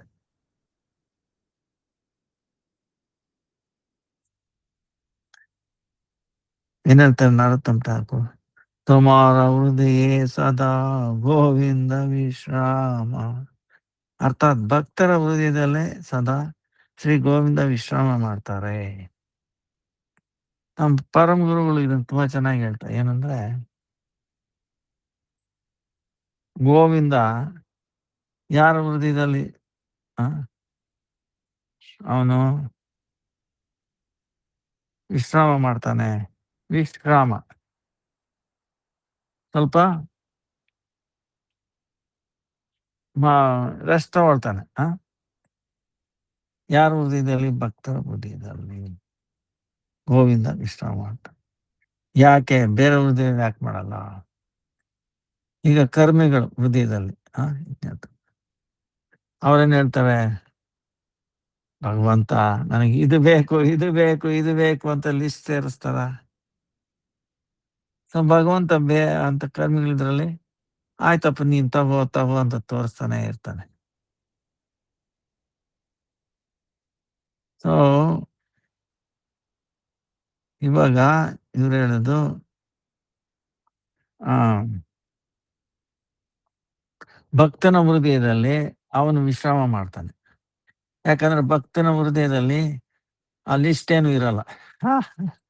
ಏನಪ್ಪ ಲಿಸ್ಟ್ ಇರಲ್ಲ. ಇದು ಬೇಕು, ಇದು ಬೇಕು, ಇದು ಬೇಕು, ಇದು ಬೇಕು. ನಿಮ್ಗೆ ಹೇಳಿದ್ ನೋಡಿ ಸುಮಾರು ಸಾರಿ.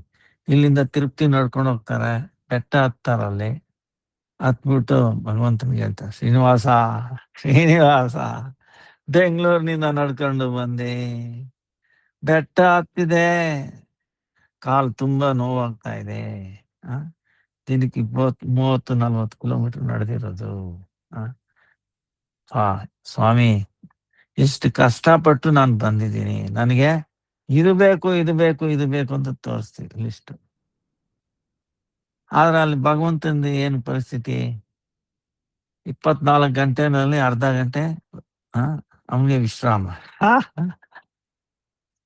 ನಿಂತೇ ಇರ್ಬೇಕು. ನಾವು 1 ಗಂಟೆ ಒಂದೇ ಜಾಗದಲ್ಲಿ ನಿಂತಿರ್ತೀವ? 23 ಗಂಟೆ ದಿನಾಗ್ಲೂ ಅವನ ಗತಿ ಏನಾಗಿರ್ಬೇಕು? ದಿನಾಗ್ಲೂ ಅರ್ಧ ಗಂಟೆ ರೆಸ್ಟ್, ಊಟ ತಿಂಡಿ ಎಲ್ಲ ಸೇರಿ. ಅರ್ಥ ಆಯ್ತಾ? ಸೊ ಇದು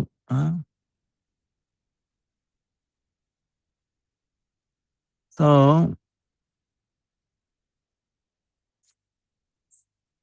ಶುದ್ಧ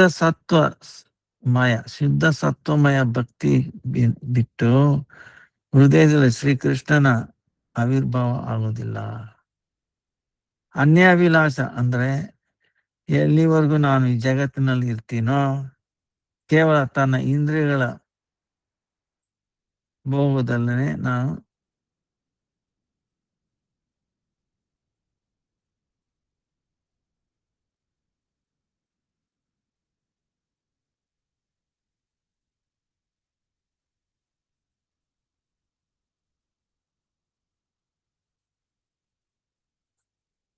ಸೊ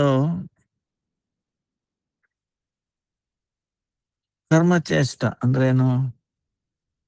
ಯಾಗ ಯಜ್ಞ ದಾನ ತಪಸ್ಯಾದಿ ದ್ವಾರ ನಾನು ಸ್ವರ್ಗಲೋಕದಲ್ಲಿ ಉಚ್ಚ ಲೋಕದಲ್ಲಿ ಸುಖ ಹಾಗೂ ಈ ಜಗತ್ತಿನಲ್ಲಿ ಸುಖ ಭೋಗನೆ ಮಾಡ್ತೀನಿ ಅಂತ ವಾಸನಾಮಯಿ ಚೇಷ್ಟನೆ ಧೂಳಿನ ಸಮಾನ, ಧೂಳಿನ ಸದೃಶ. ಕರ್ಮರೂಪಿ ಭವಂಡರ್ ವಾಸನಾ ರೂಪ ಧೂಳಿನಿಂದ ನಮ್ಮ ಸ್ವಚ್ಛ ಹಾಗೂ ನಿರ್ಮಲ ಹೃದಯ ರೂಪಿ ದರ್ಪಣ ಹೃದಯ ರೂಪಿ ದರ್ಪಣ ಮುಚ್ಚಿಬಿಡುತ್ತೆ. ಸತ್ತಾಗೂ ಅಸತ್ ಕರ್ಮಗಳ ವಾಸನಾ ರೂಪ ಅಸಂಖ್ಯ ಧೂಳು ಕಣ ಅರಿವಿಮುಖ ಜೀವಿಗಳ ಹೃದಯದಲ್ಲಿ ಜನ್ಮ ಜನ್ಮಾಂತರವರೆಗೂ ಮಲಿನ ಮಾಡಿಸ್ಬಿಡುತ್ತೆ. ಆದ್ರಿಂದಾನೇ ಅದರ ಕರ್ಮ ವಾಸನಾ ರೂಪ ದೂರ ಹೋಗೋದಿಲ್ಲ. ಅರಿವಿಮುಖ ಜೀವ ಇದನ್ನ ಯೋಚನೆ ಮಾಡ್ತೇನಂದ್ರೆ ಕರ್ಮದ ಮೂಲಕನೇ ಕರ್ಮ ಫಲನ ಕಟ್ ಮಾಡ್ಬೋದು. ಆದ್ರೆ ಇದೆಲ್ಲಾನು ಸಂಪೂರ್ಣ ರೂಪದಲ್ಲಿ ಭ್ರಾಂತಿ ಇದು. ಯಾಕಂದ್ರೆ ಜೀವ ತನ್ನ ಸ್ವರೂಪದಿಂದ ವಂಚಿತನಾಗ್ತಾನೆ. ಹೇಗೆ ಅಗ್ನಿಯಿಂದ ಅಗ್ನಿನ ಈ ಮೂಲಕ ನಾವು ಅದನ್ನ ಆರ್ಸಕ್ಕಾಗಲ್ಲ. ಆದ್ರಿಂದಾನೇ ಅದೇ ತರನೇ ಕರ್ಮದ್ವಾರ ಕರ್ಮ ವಾಸನೆಗಳನ್ನ ದೂರ ಮಾಡಕ್ಕಾಗಲ್ಲ. ಈ ಕೇವಲ ಕೇವಲ ಏನು ಒಂದೇ ಒಂದೇ ದಾರಿ ಏನು ಕೇವಲ ಭಕ್ತಿ, ಶುದ್ಧ ಭಕ್ತಿ ದ್ವಾರಾನೇ ಜೀವಿಗಳಿಗೆ ಸಮಸ್ತ ಸ್ವಸುಖ ವಾಸನೆ ದೂರ ಆಗುವುದು ಹಾಗೂ ನಿರ್ಮಲ ಹೃದಯದಲ್ಲಿ ಭಗವಂತನಲ್ಲಿ ಅವನು ಕೂತಿರ್ತಾನೆ ಬಂದು. ಈಗ ನಿರ್ವಿಶೇಷ ಜ್ಞಾನ ಹಾಗೂ ಯೋಗ ಚೇಷ್ಟೆಗಳು ಯಾವ ರೀತಿ ಅಂದ್ರೆ ಚಿಕ್ಕ ಚಿಕ್ಕ ಕಲ್ಲುಗಳು ತರ. ಅದ್ ದ್ವಾರ ಭಗವಂತನಿಗೆ ಸೇವೆ ಇರ್ಲಿ, ದೂರದ ಮಾತು ಸೇವೆ. ಆ ಚೇಷ್ಟೆಗಳಿಂದ ಭಗವಂತನಿಗೆ ದೇಹನ ಕಲ್ಲುಗಳಿಂದ ಚುಚ್ಚಿದಾಗ ಆಗುತ್ತೆ. ಆದರೂ ನಿರ್ವಿಶೇಷ ಬ್ರಹ್ಮನ ಅನುಸಂಧಾನದಿಂದ ಮೊದಲನೇ ಅವಸ್ಥೆಯಲ್ಲಿ ಹರಿನಾಮನ ಗೌಣ ರೂಪದಲ್ಲಿ ಸ್ವೀಕಾರ ಮಾಡ್ತಾರೆ. ಆದರೆ ಮುಕ್ತಿ ಅಥವಾ ಬ್ರಹ್ಮ ಅಭಿಮಾನದ ಅವಸ್ಥೆಯಲ್ಲಿ ಅದರ ಸ್ವತಂತ್ರ ಅಸ್ತಿತ್ವನ ಸ್ವೀಕಾರ ಮಾಡೋದಿಲ್ಲ. ಆದ್ರಿಂದನೇ ಭಗವಂತ ಅಂತ ಮುಕ್ತಿ ಅಭಿಮಾನಿ ದುರ್ಭಾಗ ಜೀವಿಗಳ ಹೃದಯದಲ್ಲಿ ಅಭಿಭೂತರಾಗೋದಿಲ್ಲ. ಯಾಕಂದ್ರೆ ನಿನಗೆ ರೂಪ ಇಲ್ಲ, ನಿರ್ವಿಶೇಷ ಶೂನ್ಯವಾದಿ.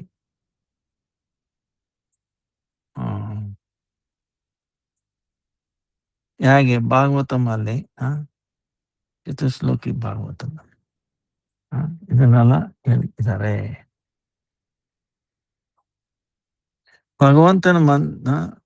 ಭಗವಂತ ದೇವಸ್ಥಾನದಲ್ಲಿ ಸುಖಪೂರ್ವಕ ಆವಿರ್ಭಾವ ಆಗಲಿ. ಈ ಕಾರಣದಿಂದಲೇ ಗೌರಸುಂದರ ತೃಣ, ಹುಲ್ಲು, ಧೂಳು, ಈ ಕಲ್ಲುಗಳು, ಚಿಕ್ಕ ಚಿಕ್ಕ ಕಲ್ಲುಗಳು, ಪ್ರತಿಕೂಲ ವಸ್ತುಗಳ ಇದು ಭಗವಂತನ ದೇವಸ್ಥಾನ ಒಳಗಡೆ ಇಡ್ಲಿಲ್ಲ. ಅದನ್ನ ತಾನೇ ಸ್ವಯಂ ಆಚೆ ಹಾಕ್ಸ್ಬಿಟ್ಟು. ತುಂಬಾ ಸಾರಿ ಇದು ನೋಡ್ಬೋದು. ಜೀವಿಗಳ ಹೃದಯದಲ್ಲಿ ಕರ್ಮ ಜ್ಞಾನಾದಿ ಚೇಷ್ಟೆ ದೂರ ಹೋಗೋದ್ರಿಂದಾನೇ ಅವರ ಹೃದಯದಲ್ಲಿ ಸೂಕ್ಷ್ಮ ಹೋದ್ರೂ ಸಹ ಸೂಕ್ಷ್ಮ ಮಲ ಅಂದ್ರೆ ಕಸ ಇರುತ್ತದೆ. ಅದಕ್ಕೇನೆ ಅದನ್ನ ಏನಂತಾರೆ, ಕೂಟಿನಾಟಿ, ಪ್ರತಿಷ್ಠಾಶ, ಜೀವಹಿಂಸ, ನಿಷಿದ್ಧಾಚಾರ, ಲಾಭ, ಪೂಜನ ಅಂತ ನಾವು ಕಂಪೇರ್ ಮಾಡ್ಬೋದು, ತುಲನೆ ಮಾಡ್ಬೋದು. ಗೊತ್ತಾಯ್ತಲ್ಲ. ಈಗ ಚೈತನ್ಯ ಮಹಾಪ್ರಭು ಏನ್ ಮಾಡಿದ್ರು, ಗುಡಿಸಿದ್ರು 1 ಸಾರಿ 2 ಸಾರಿ, ಆಮೇಲೆ ನೀರಿಂದ ತೊಳೆದ್ರು, ಆಮೇಲೆ ಬಟ್ಟೆಯಿಂದ. ಗೊತ್ತಾಯ್ತಲ್ಲ. ಸೊ ನೀರಿಂದ ತೊಳೆದ್ರು ಕೆಲವು ಅಲ್ಲಿ ಮೆತ್ಕೊಂಡಿರುತ್ತೆ, ಅಂಟ್ಕೊಂಡಿರುತ್ತೆ. ಗೊತ್ತಾಯ್ತಲ್ಲ. ಸೊ ಅದನ್ನೇ ಇವ್ರು ಹೇಳೋದು. ಅದಕ್ಕೆ ಕೂಟಿನಾಟಿ, ಪ್ರತಿಷ್ಠಾಶ, ಜೀವಹಿಂಸ, ನಿಷಿದ್ಧಾಚಾರ, ಲಾಭ, ಪೂಜಾದಿಗಳು. ಕೂಟಿನಾಟಿ ಅಂದ್ರೇನು? ಕಪಟತೆ. ಈಗ ಕಪಟತೆ ನಮ್ ನೀರಿಂದ ವಾಶ್ ಮಾಡಕ್ಕಾಗತ್ತಾ? ಪರಕೆಯಿಂದ ಕುಡ್ಸಕ್ಕಾಗತ್ತಾ ಕಪಟತೆನ? ಗೊತ್ತಾಯ್ತಲ್ಲ. ಸೊ ಅದಕ್ಕೆ ಭಗವಂತ ಏನ್ ಮಾಡೋದು, ಕೃಷ್ಣ ಪೂತನ ಕಪಟತೆಯ ಮೂರ್ತಿ. ಅಂದ್ರೆ ಆಚೆ ಮಮತೆ, ತಾಯಿ ವೇಷ ಹಾಕೊಂಡು ನಾನು ಕೃಷ್ಣನ್ ಪ್ರೀತಿ ಮಾಡ್ತೀನಿ ನೋಡು. ಯಶೋದಾಗಿ ಹೇಳೋದು, ಅಮ್ಮ ನಿನಗೇನ್ ಗೊತ್ತು ಕೃಷ್ಣನ್ ಬಗ್ಗೆ ಪೂಜೆ ಇದ್ ಮಾಡೋದಿಕ್ಕೆ, ಎಷ್ಟು ಪ್ರೇಮ ಇಲ್ಲ ನಿನ್ನಲ್ಲಿ, ನಾನು ನೋಡಿ ಎಷ್ಟು ಪ್ರೇಮ ಇದೆ, ಎಷ್ಟು ಪ್ರೀತಿ ಇದೆ ತೋರಿಸ್ತೀನಿ ನೋಡು ಅಂತ ಹೇಳ್ಕೊಂಡು. ಕಪಟತೆ ಮೇಲೆ ತಾಯಿ ತರ ಡ್ರೆಸ್, ಒಳಗಡೆ ವಿಷ, ಅವನು ಸಾಯ್ಬೇಕು, ವಿಷ ಸಮಾನ, ಸಾಕ್ಷಾತ್ ಕಾಲಮೂರ್ತಿ. ಸಾಧಕರ ಹೃದಯದಲ್ಲಿ ಎಲ್ಲಿವರೆಗೂ ಕಪಟತೆ ಇರುತ್ತೋ ಅಲ್ಲಿವರೆಗೂ ಅವರು ಭಗವದ್ ಭಜನೆಯಲ್ಲಿ ಪ್ರವೇಶ ಆಗೋದಿಲ್ಲ. ಅದಕ್ಕೆ ಶ್ರೀಕೃಷ್ಣ ಸರ್ವಪ್ರಥಮ ಪೂತನಾರೂಪಿ ಕಪಟತೆ ಅವನು ವಧೆ ಮಾಡ್ದ. ಪ್ರತಿಷ್ಠಾಶ ಅಂದ್ರೇನು? ನಿರ್ಜನದಲ್ಲಿ ನಾನು ಭಜನೆ ಮಾಡ್ತೀನಿ. ಸೊ ನಿರ್ಜನ ಯಾರು ಇಲ್ಲಿ ಜಾಗ ನಾನು ಭಜನೆ ಮಾಡ್ತೀನಿ. ಕೆಲವರು ಅಯ್ಯೋ ನನಗೆ ಇದೆಲ್ಲ ಆಗಲ್ಲಪ್ಪ ಮಠ ಗಿಟ. ಏನು ಅಲ್ಲೋಗಿ ಭಜನೆ ಮಾಡೋದ್ರಿಂದ ಅವ್ರಿಗೇನಂದ್ರೆ ಎಲ್ರೂ ನಾನೊಬ್ಬ ದೊಡ್ಡ ಸಾಧು ಆಗ್ಬಿಟ್ಟಿದ್ದೀನಿ, ಸಾಧಕ ಆಗ್ಬಿಟ್ಟಿದ್ದೀನಿ, ನಾನು ಮಹಾತ್ಮನಾಗ್ಬಿಟ್ಟಿದ್ದೀನಿ. ಆ ರೀತಿನಲ್ಲಿ ಜಡೀಯ ಆಶಾ ಹಾಗೂ ವಿಷಯ ಭೋಗ ಮಾಡೋದಕ್ಕೆ ಕಲ್ಲಿನ ಸಮಾನ ಕಠೋರ ಹೃದಯದಲ್ಲಿ ಕೃತ್ರಿಮ ವಿಕಾರ ಹಾಗೂ ಭಾವದ ಪ್ರದರ್ಶನ ದ್ವಾರ ಪ್ರತಿಷ್ಠಾ ಆಶಾ ಭಕ್ತ ಹಾಗೂ ಅವತಾರ ಅದು ಪ್ರತಿಷ್ಠಾ ಆಶಾ ಅಂತ ಹೇಳ್ತಾರೆ.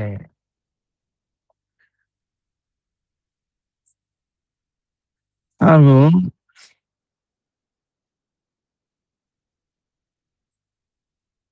ಜೀವಹಿಂಸ ಅಂದ್ರೆ ಏನು?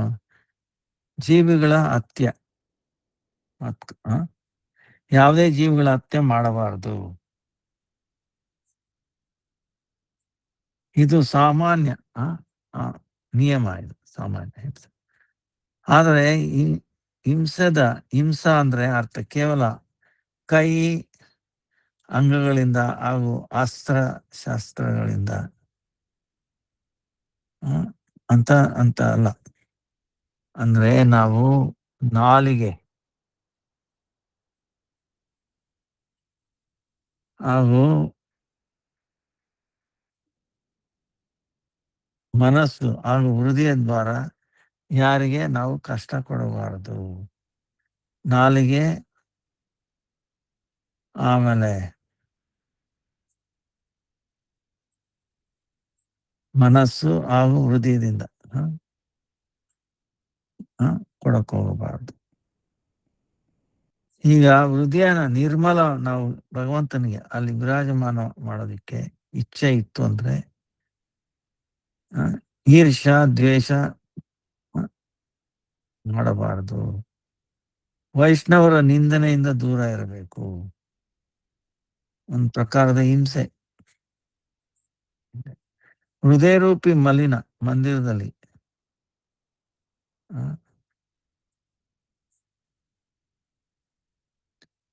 ಅದು ನೀರಿನ ತೊಳೆದ್ರೆ ಹೋಗಲ್ಲ. ಅದು ತರ ಈ ಹಗ್ಗ ದಾರ ಮೆತ್ಕೊಂಡಿರುತ್ತೆ. ವೈಷ್ಣವರ ಚರಣಕಮಲದಲ್ಲಿ ಅಪರಾಧ ರೂಪ, ಗುರುದೇವರ ಅವಾಜ್ಞಾ ರೂಪ ಪರಿಲಕ್ಷಿತವಾಗುತ್ತದೆ. ಈ ಪ್ರಕಾರ 10 ಪ್ರಕಾರ ನಾಮ ಅಪರಾಧಗಳ ಸರ್ವಪ್ರಥಮ ಶುದ್ಧ ವೈಷ್ಣವರ ಚರಣದಲ್ಲಿ ಮಾಡಿರೋ ಅಪರಾಧ. ಭಕ್ತಿ ಮಾರ್ಗದಲ್ಲಿ ನಿರ್ವಿಘ್ನ ರೂಪದಲ್ಲಿ ನಾವು ಅಗ್ರಸರಾಗಿರ್ಬೇಕು ಅಂದ್ರೆ ಇಚ್ಛೆ ಇದ್ರೆ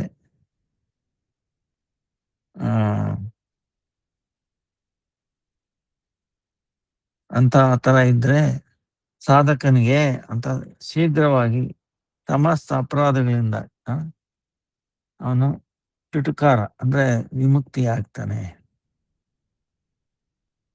ಆ ತರ ನಾವು ಪ್ರಯಾಸ ಮಾಡಬೇಕು. ಈ ಶಿಕ್ಷೆ ಕೊಡೋದಕ್ಕೋಸ್ಕರ ಮಹಾಪ್ರಭುಗಳು ಸ್ವಯಂ ತಮ್ಮ ವಸ್ತ್ರದಿಂದ ಬಹಿರ್ವಸ್ತ್ರದಿಂದ ಉಜ್ಜಿತಾ ಇದ್ದಿದ್ದು. ಹಾಗೆ ಉಜ್ಜಿ ಯಾವ ಒಂದು ಚೂರು ದಾರ ಏನು ಮೆತ್ಕೊಂಡಿದೆ ಯಾವುದು ಇಲ್ದಿರಾಗಿ ಮಾಡಿದ್ರು. ಸಂಪೂರ್ಣ ರೂಪವಾಗಿ ಮಾಡಿದ್ರು. ನಿಷಿದ್ಧ ಆಚಾರ ಅಂದ್ರೆ ಯಾವುದು ಮಾಡೋದಿಕ್ಕೆ ಯೋಗ್ಯ ಅಲ್ಲವೋ, ನಿಷೇಧ ಆಚಾರ, ನಿಷೇಧ ಮಾಡಿದ್ರು. ಯಾವ್ದ ಮಾಡೋದಕ್ಕೆ ಯೋಗ್ಯ ಅಲ್ಲವೋ ಅಂತ ಕಾರ್ಯ.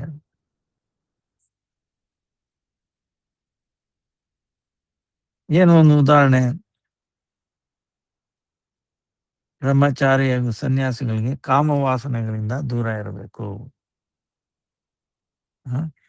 असत्संग त्याग यही वैष्णव आचार श्री संगी एक असाधु कृष्ण भक्त आर. ಅಸತ್ಸಂಗ ಏನಂದ್ರೆ ಅವೈಷ್ಣವ ಸಂಘ ತ್ಯಾಗ ಮಾಡದೆ ಜೀವುಗಳಿಗೆ ಏಕಮಾತ್ರ ಸದಾಚಾರ. ಅವೈಷ್ಣವ ಅಂದ್ರೆ ಶ್ರೀಸಂಗಿ ಹಾಗೂ ಕೃಷ್ಣ ಅಭಕ್ತ. ಇದನ್ನ ತಿಳ್ಕೊಳ್ಬೋದು. ಶ್ರೀಸಂಘ 2 ತರ ಆಗುತ್ತದೆ. ವೈದ ಧರ್ಮ ಪರ ಶ್ರೀಸಂಘ, ಯಾರು ವರ್ಣಾಶ್ರಮ ದ್ವಾರ ಪ್ರತಿಷ್ಠಿತ ಇದ್ದಾರೆ, ಹಾಗೂ ಅವೈದ ಶ್ರೀಸಂಘ ಅಂದ್ರೆ ಅಧರ್ಮದಲ್ಲಿ ವರ್ಣಾಶ್ರಮ ಧರ್ಮದ ವಿನಾಶ ಮಾಡುವಂತ ಆಗುವಂತ ವ್ಯಕ್ತಿ ನರಕಕ್ಕೆ ಕರ್ಕೊಂಡು ಹೋಗ್ಬೇಕಾಗುತ್ತೆ. ಸಾಧಾರಣವಾಗಿ ಸಂಸಾರದಲ್ಲಿ ಪಾಪಪರಾಯಣ ವ್ಯಕ್ತಿ ವೈಷ್ಣವ ಆಗ್ಲಿಕ್ಕೆ ಯೋಗ್ಯತೆ ಇಲ್ಲ. ಧರ್ಮ, ಅರ್ಥ, ಕಾಮ, ನಾಮಕ ತ್ರಿವರ್ಗ ಶ್ರೀಸಂಘ ರೂಪಿ ಅವೈಷ್ಣವ ಆಚಾರಗಳು ಬಂಧನ ಆಗಿರ್ತಾರೆ. ಮೋಕ್ಷ ನಾಮದ 4ನೇ ಚತುರ್ಥ ವರ್ಗ ಶ್ರೀಸಂಘದಿಂದ ಉತ್ಪನ್ನ ಆಗುವುದಿಲ್ಲ. ಆದರೆ ಶ್ರೀಸಂಘಿಯ ಅಪೇಕ್ಷೆ ಅಧಿಕ ಭಯಂಕರ. ಮಾಯಾವಾದಿ ಹಾಗೂ ಮಾಯಾ ವಿಲಾಸಿ ಇಬ್ಬರೂ ಸಂಘನೆ ವೈಷ್ಣವತ ಹಾಗೂ ಶುದ್ಧ ಭಕ್ತಿಗೆ ವಿನಾಶದ ಕಾರಣ.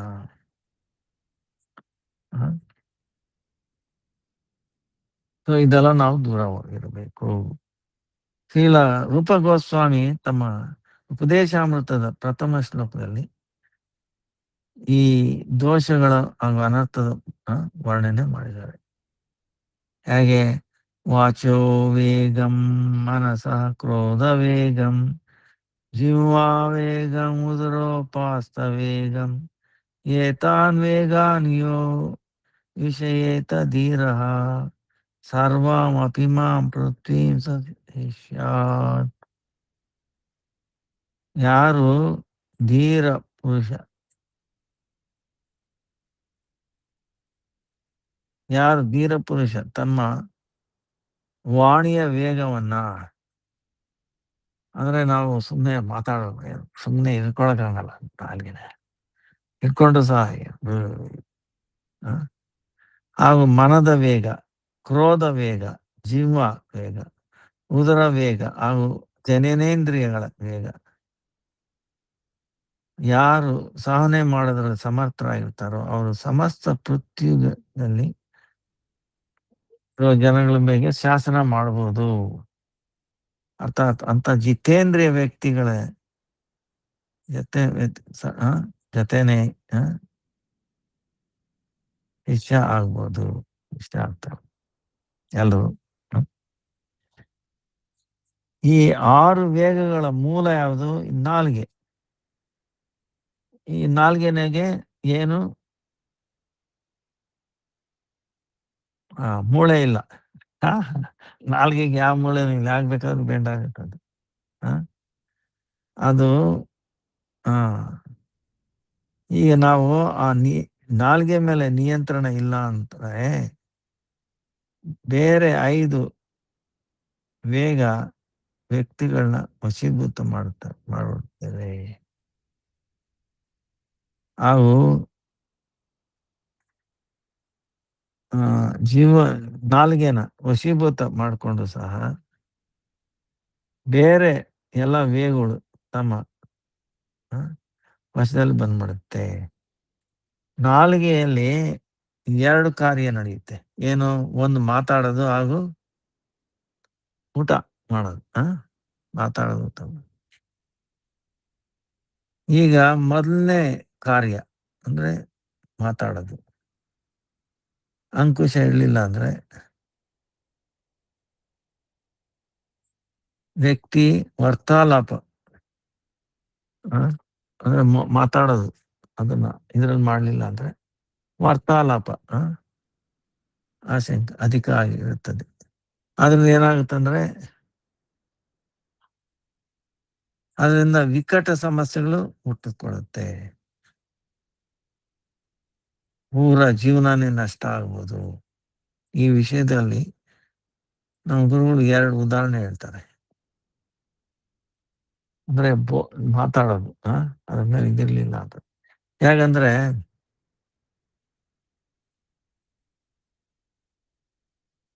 ರಾಜ ಯುಧಿಷ್ಠಿರ ಮಹಾರಾಜನ ರಾಜಮಹಲ್ ಇಷ್ಟು ಅದ್ಭುತವಾಗಿ ಮಾಡಿರ್ತಾನೆ ಆ, ಮಹಾಭಾರತದಲ್ಲಿ ಬರುತ್ತೆ.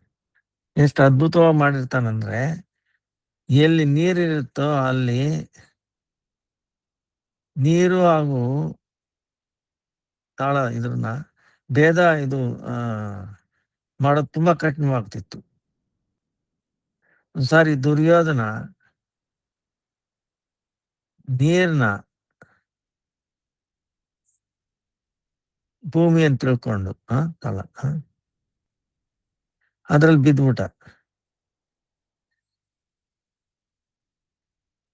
ನೀರು ಇದೆ ಅಲ್ಲಿ, ಆದ್ರೆ ಅದನ್ನ ಭೂಮಿ ತರ ಕಾಣುತ್ತೆ. ಭೂಮಿ ತರ ಕಾಣೋದು ನೀರಿರುತ್ತೆ, ತಳ ಕಾಣುತ್ತರ. ಹೊಸ ಬಿದ್ಬಿಟ್ಟ ಅವನು. ಆವಾಗ ದ್ರೌಪದಿ ಏನ್ ಹೇಳಿದ್ರೆ ಪರಿಹಾಸ ಮಾಡಿದ್ಲು. ಕುರುಡನ ಮಗ ಕುರುಡನೇ. ದುರ್ಯೋಧನ, ಧೃತರಾಷ್ಟ್ರ ಕುರುಡು ಅವನ ತಂದೆ. ಸೊ ದುರ್ಯೋಧನ ಬಿದ್ದುಬಿಟ್ಟ. ಅದಕ್ಕೆ ಅವಳು ಹಾಗೊಂದ್ಬಿಟ್ಟು, ತಂದೆ ಕುರುಡು, ಅದಕ್ಕೆ ನೀನು ಕುರುಡೆ, ಅದಕ್ಕೆ ನೀನ್ ಹತ್ರ ಬಿದ್ದೆ. ಸೊ ಅದರಿಂದ ಏನಾಯ್ತು, ಮಹಾಭಾರತ ಯುದ್ಧನೇ ಆಗೋಯ್ತು. ನೋಡಿದ್ರ ದ್ರೌಪದಿ ಆ ಒಂದೆರಡು ಮಾತಿಂದ. ಹಾಗೆ ರಾಮಾಯಣದಲ್ಲಿ ಸೀತೆ, ರಾಮ ಗೊತ್ತಿತ್ತು ಲಕ್ಷ್ಮಣನಿಗೆ, ರಾಮನಿಗೆ ಏನು ಮಾಡಕ್ ಸಾಧ್ಯವಿಲ್ಲ ಯಾರೇ. ಆದ್ರೆ ಇದು ಮಾಯಾ ಸೀತೆ ಅಲ್ವಾ, ಮಾಯಾ ಸೀತೆ. ನಿಮ್ಗೆ ಅರ್ಥ ಆಗುತ್ತಾ ಇಲ್ವೋ? ಈಗೇನಾಗಿದೆ ಅಂದ್ರೆ,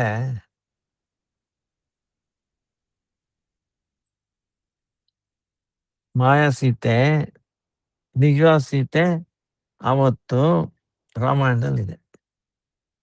ರಾಮರು ಹೇಳ್ತಾರೆ ಬೆಳಿಗ್ಗೆನೆ, ಓ ಸೀತೆ, ರಾವಣ ಬರ್ತಾ ಇದ್ದಾನೆ, ನೀನು ಅದೃಶ್ಯಳಾಗು.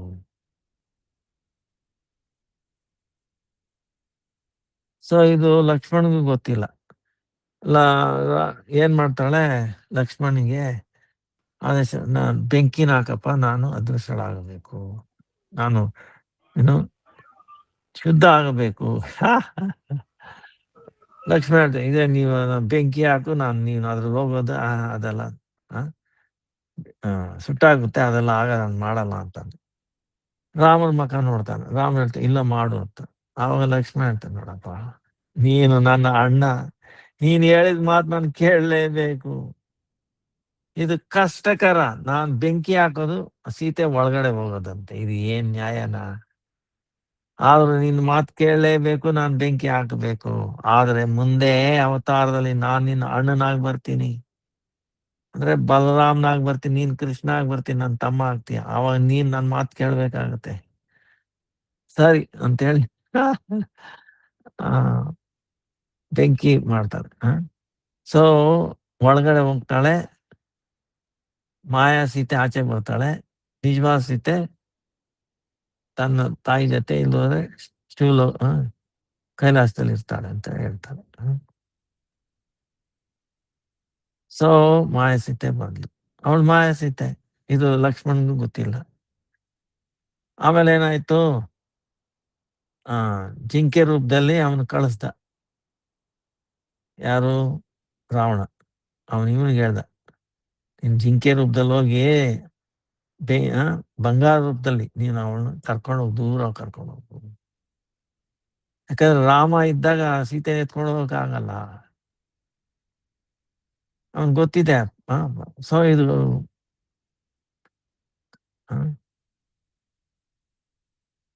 ಸೊ ಜಿಂಕೆ ಒಂದ್ ಬರ್ತು, ಅನ್ಸ್ಕೊಂಡು ಹೋಗುತ್ತೆ. ಲಕ್ಷ್ಮಣ ಅವಾಗ ಸೀತಾ ನೋಡಿ, ನಿಜವಾದ ಸೀತೆ ಆಯ್ತು, ಅದನ್ನ ಗೊತ್ತಾಗ್ತದೆ, ಅದು ಹೇಳ್ತಾ ಇರ್ಲಿಲ್ಲ. ಮಾಯಾ ಸೀತೆ ಅದೇನಂತ, ನನ್ಗೆ ಅದು ಬೇಕು, ಇದ್ರೆ ತುಂಬಾ ಚೆನ್ನಾಗಿರುತ್ತೆ ಅಂತ. ಅದನ್ನ ಹಿಡ್ಕೊಂಡಾದ್ರು ಬನ್ನಿ, ಇಲ್ದೋದ್ರೆ ಅದು ಇದಾದ್ರು ಮಾಡಿ ಅಂತ. ರಾಮರಾದ್ರು ಹಿಂದೆನೆ ಹೋಗ್ತಾರೆ, ಯಾಕಂದ್ರೆ ಸೀತೆ ಇಚ್ಛೆ. ಅವ ಲಕ್ಷ್ಮಣ ಹೇಳ್ತಾನೆ, ಅಪ್ಪ ರಾಮ, ಏ ಅಣ್ಣ, ಅದು ನಿಜವಾದ ಜಿಂಕೆ ಅಲ್ಲಯ್ಯ, ಅದು ರಾಕ್ಷಸಿ, ರಾಕ್ಷಸ ಅವನು. ರಾಮ ಹೇಳ್ತಾರೆ, ಅಯ್ಯ ನನಗೂ ಗೊತ್ತು, ನನಗೂ ಗೊತ್ತು, ಇದರಿಂದ ಲೋಕ ಕಲ್ಯಾಣ ಆಗುತ್ತೆ, ನೋಡಿದ್ರ, ಅದಕ್ಕೆ ನೀನು ಸೀತೆನ ಕಾಪಾಡು, ಕಾವಲಿಟ್ಕೊಂಡಿರು, ನಾನು ಹಿಡ್ಕೊಂಬರ್ತೀನಿ ಅಂತ ಹೇಳಿ ರಾಮನಿಗೆಲ್ಲ ಗೊತ್ತಿತ್ತು. ಆದ್ರೆ ಇದು ಲೀಲೆ. ಯಾಕಂದ್ರೆ ರಾವಣ ಸಾಯಿಸಬೇಕು. ಸಾಯಿಸ್ಬೇಕಾದ್ರೆ ನಾನು ಸೀತೆನ ಹಿಡ್ಕೊಂಡು ಹೋಗಬೇಕು. ಅದಕ್ಕೆ ಇದೆಲ್ಲ ನೋಡಿ ಎಷ್ಟಿದಾಯ್ತು. ಸೊ ಕೊನೆಗೇನಾಯ್ತು, ರಾಮ ಅಟ್ಸ್ಕೊಂಡು ಹೋದ. ಅದೇನಾಯ್ತಂದ್ರೆ ಹಾಗೆ ಹೀಗೆ ಹೋಗಿ ಹೊರ್ಟು ಹಾ ಕೊನೆಗೆ ರಾಮನು ಬಾಣ ಹಾಕಿದ್ರು. ಬಾಣ ಹಾಕಿ ಏನಂದ್ರು ಅವನು, ಆ ಲಕ್ಷ್ಮಣ, ಆ ಸೀತೆ ಅಂತ ರಾಮರ ವಾಣಿನಲ್ಲಿ ಹೇಳ್ಬಿಟ್ಟು ಅದನ್ನ ದೂರ ಕರ್ಕೊಂಡೋಗಿ ಬಾಣ ಬಿಟ್ಬಿಟ್ಟ. ಆ ಸಮಯದಲ್ಲಿ ಆ ತರ ಹೇಳಿ ಅಡ್ಡದಾರಿ ಕಳ್ಸೋದಿಕ್ಕೆ. ಇಲ್ಲೇನಾಯ್ತು, ಲಕ್ಷ್ಮಣನ್ಗೆ ಕೇಳಿದ್ವಿ, ಲಕ್ಷ್ಮಣ ನೋಡಯ್ಯ, ರಾಮರು ಕರೀತಾ ಇದ್ದಾರೆ ಸಹಾಯ ಅಂತ, ಸಹಾಯ ಏನೋ, ನೀನು ಹೋಗ್ ಮಾಡು ಅಂತ. ಅವಳು, ಅಯ್ಯೋ ನಮ್ ರಾಮನ್ ಗೊತ್ತು, ನಮ್ಮ ಅಣ್ಣ, ಯಾವುದೇ ರಾಕ್ಷಸ ಏನು ಮಾಡಕ್ಕಾಗಲ್ಲ, ಸುಮ್ನೆ ಇರಿ ನೀವು ಅಂತ. ಇಲ್ಲ ನೋಡೋದು ಹಾಗೆ ಹೀಗೆ ಹೀಗಿದೆ ಆಗಿದೆ ಅಂತ ಒಂದೆರಡು ಕೆಟ್ಟ ಮಾತುಗಳಲ್ಲಿ ಅವನಿಗೆ ಲಕ್ಷ್ಮಣ ತುಂಬಾ ನೋವಾಯ್ತು, ಹೊರಟ್ಬಿಟ್ಟ. ಆಮೇಲೆ ಇದು ಮಾಡ್ದ, ಏನು, ಲಕ್ಷ್ಮಣ ರೇಖೆ ಅಂತ ಬರೋದು ಅಲ್ಲೇನೆ. ಲಕ್ಷ್ಮಣ ನೋಡಿ, ಯಾವುದೇ ಕಾರಣಕ್ಕೆ ಇದನ್ನ ದಾಟಬೇಡ ನೀನು ಅಂತ. ಸೊ ಲಕ್ಷ್ಮಣ ಹೊಟ್ಟದ. ಈಗ ರಾಮನು ಇಲ್ಲ ಅಲ್ಲಿ, ಲಕ್ಷ್ಮಣನು ಇಲ್ಲ, ಒಬ್ಬಂಟಿಗಳಾದ್ರು. ಸೊ ರಾವಣ ಬಂದ, ಭಿಕ್ಷಾಂದೇಹಿ ನೋಡಿ, ಕಪಟ ರೂಪದಲ್ಲಿ ಬಂದ. ನೋಡಿದ್ರ, ಭಿಕ್ಷೆ ಕೊಡು ಭಿಕ್ಷೆ. ಅವನ ಒಳಗೆ ಬರಕ್ ಬಂದ, ಬೆಂಕಿ ಇಟ್ಕೊಳಕ್ ಶುರುವಾಯ್ತು. ಇಲ್ಲ ನೀನ್ ಆಚೆ ಬಂದ್ ಹಾಕು. ನೋಡಿದ್ರ ಇಷ್ಟೆಲ್ಲಾ ಮಾಡಿದ ಇದೇನ್ ಮಾಡ್ತೀವಿ, ಆಚೆ ಬಂದು ಹಿಡ್ಕೊಂಡು ಹೊಟ್ಟದ. ಸೊ ಆ ಒಂದು ಕೆಟ್ಟ ಮಾತು ಹೇಳಲಿಲ್ಲ ಅಂದ್ರೆ ಸೀತೆ ಲಕ್ಷ್ಮಣಿಗೆ, ಅಲ್ಲಿ ಇರ್ತಾ ಇಲ್ಲ, ಎಂತದ್ದು ಆಗ್ತಾ ಇಲ್ಲ. ಆ ಎರಡು ಮಾತು ಹೇಳಿದಕ್ಕೆ ನೋಡಿ ರಾಮಾಯಣ ಮಹಾ ಯುದ್ಧ ಆಯ್ತು. ಬಟ್ ಏನಂದ್ರೆ ಇದು ಇದು ಸೀತೆ ತಪ್ಪು ಅಂತಲ್ಲ, ಅದು ರಾಮರ ಇಚ್ಛೆ. ಆ ರಾಮರ ಇಚ್ಛೆ ಪ್ರಕಾರ ಅವಳು ನಡ್ಕೊಂಡು, ಇದು ನಮ್ಗೆ ಗೊತ್ತಾಗಲ್ಲ. ಸೊ ಅಂದ್ರೆ ಶಾಸ್ತ್ರ ಏನಂತಂದ್ರೆ, ನಾವು ಹೇಳೋದ್ರಲ್ಲಿ ಮಾತಿನ ಬಗ್ಗೆ ಸ್ವಲ್ಪ ನಿಗಾ ಇರ್ಲಿ, ಕೇರ್ಫುಲ್ ಆಗಿರ್ಬೇಕು. ಹೇಳ್ಬಿಟ್ರೆ ಅದು ಆಚೆ ಬಂತು ಅಂತ ತಿರ್ಗಿ ವಾಪಸ್ ತಗೊಳಕ್ಕಾಗಲ್ಲ. ಅದಕ್ಕೆ ನಾವು ಟಕ್ಕನ ಒಪ್ಕೊಳ್ಬಾರ್ದು. ಆಯ್ತು ಇದು ಹರೇ ಕೃಷ್ಣ ಹರೇ ಕೃಷ್ಣ ಕೃಷ್ಣ ಕೃಷ್ಣ ಹರೇ ಹರೇ, ಹರೇ ರಾಮ್ ರಾಮ್ ರಾಮ್ ನೋಡೋಣ, ಆಯ್ತು ಯೋಚನೆ ಮಾಡೋಣ. ನೀವು ಇದು ಇದಾಗ ಕಮಿಟ್ ಆಗಬಾರದು. ಭಗವಂತ ನಾಮಸ್ಮರಣೆ ಮಾಡೋದ್ರಲ್ಲಿ ಕಮಿಟ್ ಆಗಬೇಕು. ಸೊ ನಮ್ಗೆ ಸಮಯ ಆಗ್ತಾ ಇದೆ. ಸೊ ಎರಡನೇ ಕಾರ್ಯ ಊಟ ಮಾಡೋದು ಗೊತ್ತಾಯ್ತಲ್ಲ. ಮಾಂಸ, ಮೀನು, ಈರುಳ್ಳಿ, ಬೆಳ್ಳುಳ್ಳಿ ನಿಷಿದ್ಧ ಖಾದ್ಯ. ಹಾಗೂ ಈ ಪದಾರ್ಥಗಳನ್ನ ನಾವು ಸೇವನೆ ಮಾಡಿದ್ರೆ ತಮೋ ಗುಣ ವೃದ್ಧಿ ಆಗುತ್ತದೆ. ಹಾಗೂ ವ್ಯಕ್ತಿ ತನ್ನ ಮನಸ್ಸು ಹಾಗೂ ಹೃದಯದ ಮೇಲೆ ನಿಯಂತ್ರಣ ಮಾಡೋದಕ್ಕಾಗಲ್ಲ. ಇದು ಗೊತ್ತಾಯ್ತಾ, ಯಾಕೆ ಈರುಳ್ಳಿ ಬೆಳ್ಳುಳ್ಳಿ ಇದೆಲ್ಲ ಯಾಕೆ ತಿನ್ನಬಾರದು ಅಂದ್ರೆ, ಆ ವ್ಯಕ್ತಿ ತನ್ನ ಮನಸ್ಸು ಹಾಗೂ ಹೃದಯದ ನಿಯಂತ್ರಣ ಮಾಡಕ್ ಸಾಧ್ಯವಾಗುವುದಿಲ್ಲ. ಅನಿಯಂತ್ರಿತ ಅನಿಯಂತ್ರಿತ ಮನಸ್ಸಿನ ದ್ವಾರನೇ ವ್ಯಕ್ತಿ ಪಾಪ ಕರ್ಮ ಮಾಡೋದ್ರಲ್ಲಿ ಲಿಪ್ತನಾಗ್ತಾನೆ, ತನ್ನ ವಿನಾಶ ಆಗುತ್ತದೆ. ಆಯ್ತಾ, ಇದೆಲ್ಲ ಸೇವನೆ ಮಾಡೋದ್ರಿಂದ ವ್ಯಕ್ತಿ ತನ್ನ ಮನಸ್ಸು ಹೃದಯದ ಮೇಲೆ ನಿಯಂತ್ರಣ ತಪ್ಪುತ್ತದೆ. ಅದು ತಪ್ಪದಾಗ್ಲೇನೆ ಅವನು ಪಾಪ ಕಾರ್ಯ ಮಾಡ್ತಾನೆ. ಆಗ್ಬಾರ್ದು ಆಗುತ್ತೆ. ಮಾಡಿದ್ರೆ ಆಗ್ಬಾರ್ದು ಆಗುತ್ತೆ. ಅಷ್ಟೇ, ವಿನಾಶ ಆಗುತ್ತೆ. ಈ ನಾಲ್ಗೆನ ವಶದಲ್ಲಿ ಇಟ್ಕೊಳ್ಳಕ್ಕೆ ತುಂಬಾ ಸರಳ ಉಪಾಯ ಏನು, ಭಗವಂತನ ಭೋಗ ಅರ್ಪಣೆ ಮಾಡಿ ಆ ಮಹಾಪ್ರಸಾದ ಸೇವನೆ ಮಾಡೋದು. ಆಗ ನಿರಂತರವಾಗಿ ಹರೇ ಕೃಷ್ಣ ಕೃಷ್ಣ ಕೃಷ್ಣ ಹರೇ ಹರೇ, ಹರೇ ರಾಮ ರಾಮ ರಾಮ ಹರೇ ಹರೇ ಮಹಾಮಂತ್ರ ಜಪ ಮಾಡೋದು. ಸೊ ಹ್ಮ್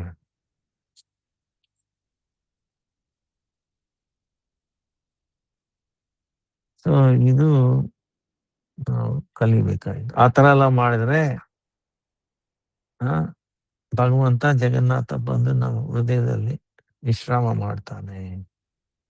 ವಿಶ್ರಾಮ ಮಾಡ್ದಾಗ್ಲೇನೆ ಅವನು ರಥಯಾತ್ರೆ ಮಾಡಕ್ಕಾಗೋದು ಅಲ್ವಾ?